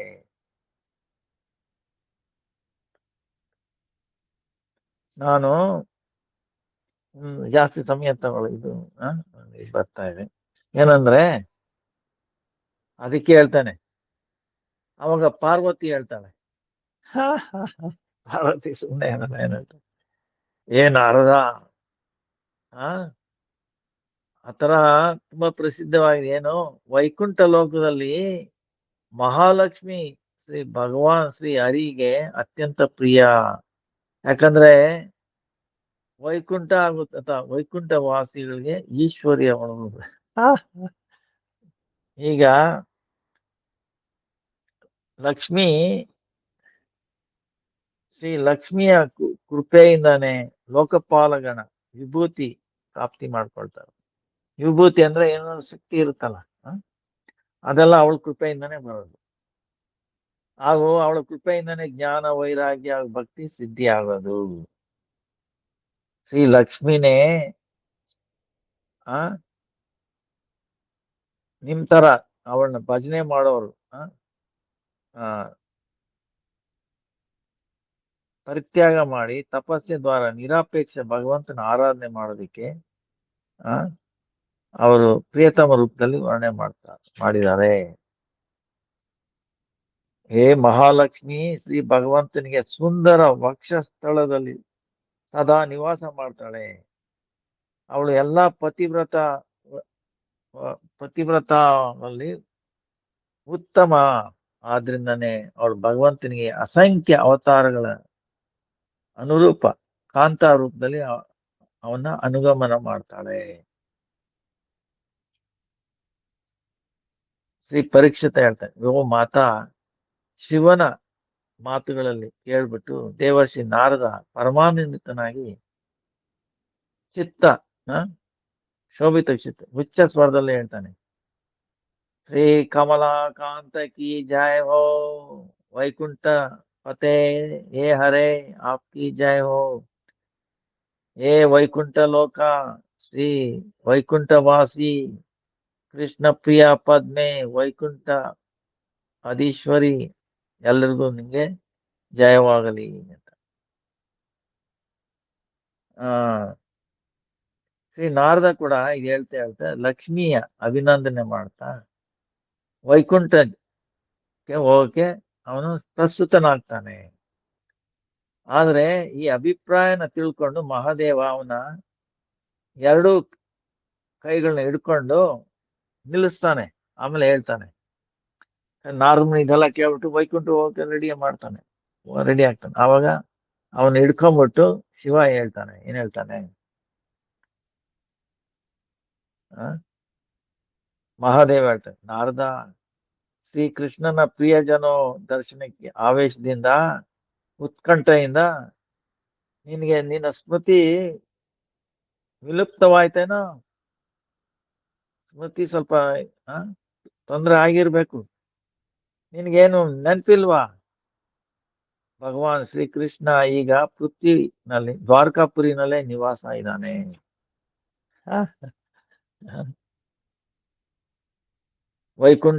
ವೈಕುಂಠಾಧೀಶ್ವರಿ ಮಹಾಲಕ್ಷ್ಮಿ ಕೂಡ ಶ್ರೀ ರುಕ್ಮಿಣಿನೇ, ಶ್ರೀಕೃಷ್ಣನೇ ಸ್ವಯಂ ಭಗವಾನ್ ಹಾಗೂ ಅವನ ಅಂಶಾವತಾರ ವಾಮನ ಆದಿ ಸಮೀಪ ಲಕ್ಷ್ಮೀದೇವಿ ವಿರಾಜಮಾನ ಇದೆ. ಅವರೆಲ್ಲರೂ ರುಕ್ಮಿಣಿ ದೇವಿಯ ಅಂಶಾವತಾರನೇ. ಈ ದ್ವಾರಕಾದಲ್ಲಿ ಪರಿಪೂರ್ಣ ಭಗವಾನ್ ಶ್ರೀಕೃಷ್ಣನ ಚರಣಕಮಲದಲ್ಲಿ ಸೇವೆಗೋಸ್ಕರ ಸಂಪೂರ್ಣ ಮಹಾಲಕ್ಷ್ಮಿ ರೂಪ ಮಹಾಲಕ್ಷ್ಮಿ ಸ್ವರೂಪ ಶ್ರೀ ರುಕ್ಮಿಣಿ ದೇವಿ ಸ್ವಯಂ ಸದಾ ಸರ್ವದಾ ವಿರಾಜಮಾನಳಾಗಿದ್ದಾಳೆ. ಆದ್ರಿಂದ ಬ್ರಹ್ಮನ್, ನೀವು ಇಲ್ಲೇ ಕೂತೀರಿ, ನಾನು ನಿಧಾನವಾಗಿ ಗುಪ್ತ ರೂಪದಲ್ಲಿ ನಿಮ್ಮ ಕಿವಿನಲ್ಲಿ ಒಂದು ರಹಸ್ಯಮಯ ಮಾತು ಹೇಳ್ತೀನಿ. ಇದನ್ನ ಶ್ರದ್ಧಾಪೂರ್ವಕ ಇದನ್ನ ಶ್ರವಣ ಮಾಡಿ. ಯಾಕಂದ್ರೆ ನಾರದ, ಇದು ಯಾಕೆ ಹೇಳ್ತಾ ಇದ್ರೆ, ಮಹಾಲಕ್ಷ್ಮಿಯ ಪ್ರಿಯ ಸಖಿ ಪಾರ್ವತಿ ಈ ಪರಮ ರಹಸ್ಯನ ಮಾತನ್ನ ಕೇಳ್ಬಿಟ್ಟು ಅವಳಿಗೆ ಎಲ್ಲಿ ಮಾಶ್ಚರ್ಯ ಉದಿತವಾಗುತ್ತದೋ ಅದಕ್ಕೆ ಸ್ವಲ್ಪ ಭಯ ಆಗ್ತಾ ಇದೆ ಶಿವನಿಗೆ. ಯಾಕಂದ್ರೆ ಅದಕ್ಕೆ ಹೇಳಿದ್ದು ನೋಡಿ, ವೈಕುಂಠವಾಸಿ ತುಂಬಾ ಪ್ರಿಯ ಅಂದ್ರೆ ಲಕ್ಷ್ಮಿ ಮರ್ತ್ ಬಿಟ್ರೇನೋ ನೀವು, ಲಕ್ಷ್ಮಿ ಪ್ರಿಯ ಅವಳು ಅಬ್ಜೆಕ್ಷನ್ ಮಾಡ್ತಾ ಇದ್ದ. ಈಗ ಇನ್ನೇನಾದ್ರೂ ಶಿವ ಹೇಳಿದ್ರೆ ಅಬ್ಜೆಕ್ಷನ್ ಆಗುತ್ತೆ ಅಂತ ಹೇಳಿ ರಹಸ್ಯಮಯವಾಗಿ ನಾರದ ಮನೆಗೆ ಹೇಳ್ತಾ ಇದ್ದಾರೆ. ನಾರದ, ನಿಮ್ಮ ತಂದೆ ಶ್ರೀ ಬ್ರಹ್ಮ, ಗರುಡ ಆದಿ ಪಾರ್ಷದ ಮಹಾಲಕ್ಷ್ಮಿ ಕೂಡ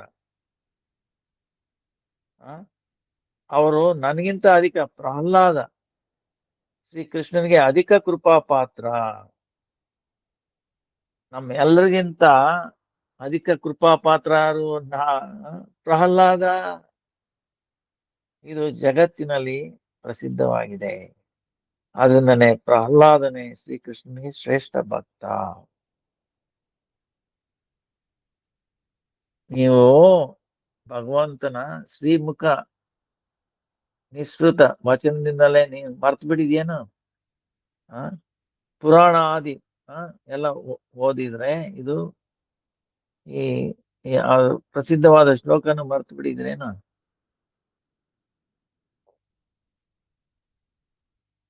ನಾಮಾತ್ಮ ಮದ್ಭಕ್ತೆ ಸಾಧುರ್ಬೀನ, ನಾನು ಯಾರ ಪರಮಗತಿನೋ ಯೇಷಾಂ ಗತಿರಹಂ ಪರ, ನಾನು ಯಾರ ಪರಮಗತಿನೋ ನಾನು ಶಿವ ವಿಷ್ಣು ಹೇಳ್ತಾ ಇರೋದು ಇದನ್ನ.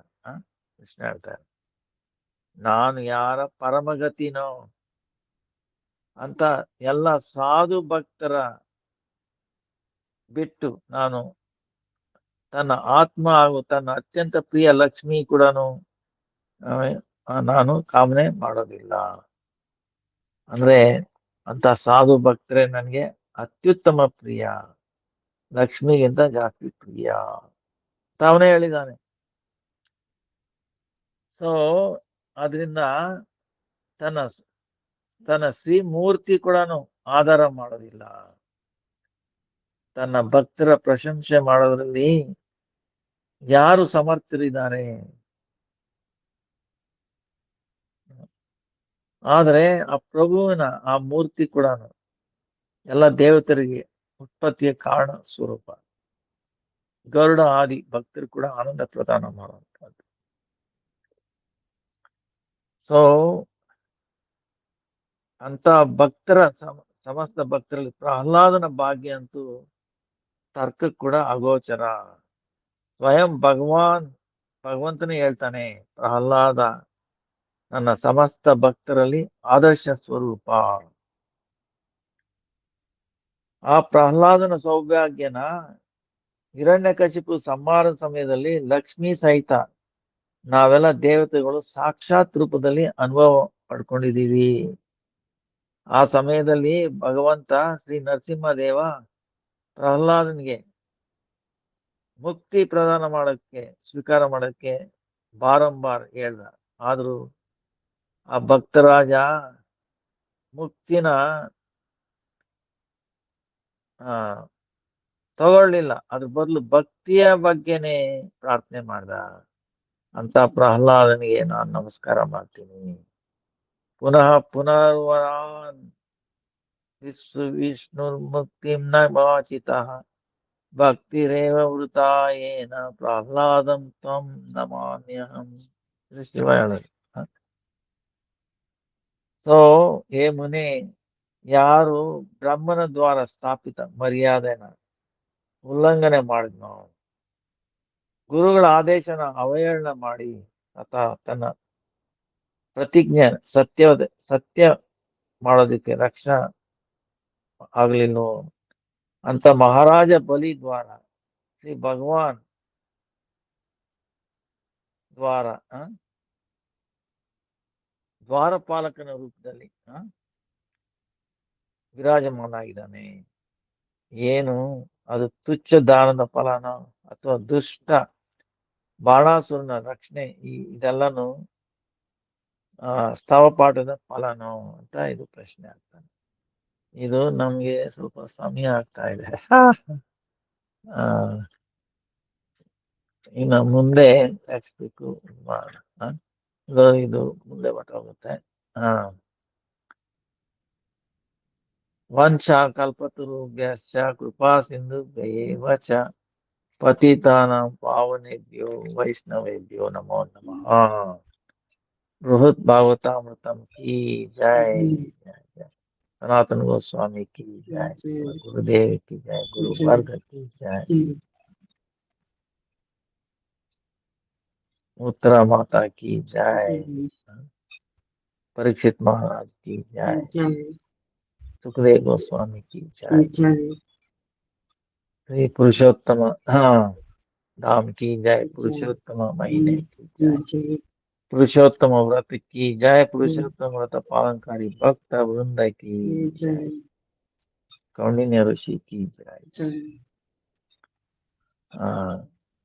ಹಾಯ್ ಗೌರ ಪ್ರೇಮಾನಂದಿ. ಹರಿ ಹರಿ ನನಗೆ ಕ್ಷಮಿಸ್ಬಿಡಿ, ಸ್ವಲ್ಪ ಸಮಯ ಜಾಸ್ತಿ ಆಯ್ತು, ಗೊತ್ತಾಗ್ಲಿಲ್ಲ. ವಂಶ ಕಲ್ಪತರುಭ್ಯಶ್ಚ ಕೃಪಾ ಸಿಂಧುಭ್ಯೇವ ಚ ಪತಿತಾನಾಂ ಪಾವನೇಭ್ಯೋ ವೈಷ್ಣವೇಭ್ಯೋ ನಮೋ ನಮಃ.